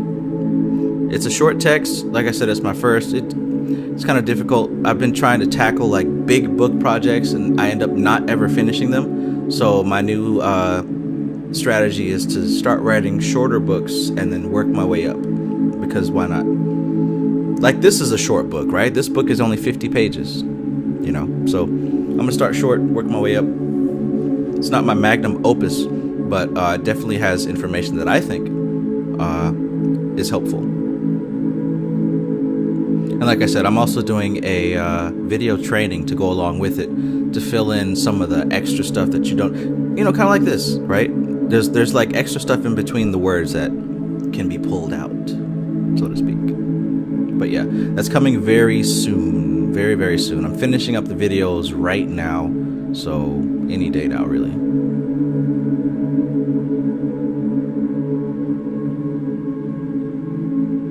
Society Eject says, you got a birthday coming up. Maybe we can get together and get you a smoker. That'd be nice.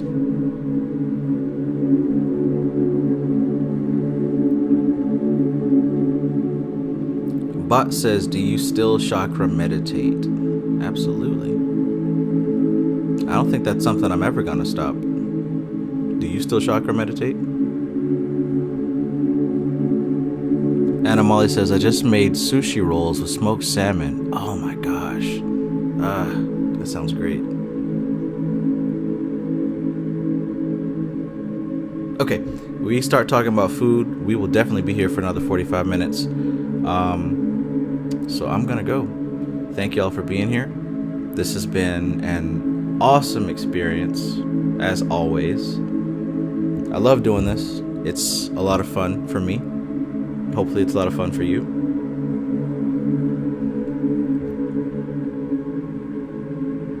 And I'll see y'all next time.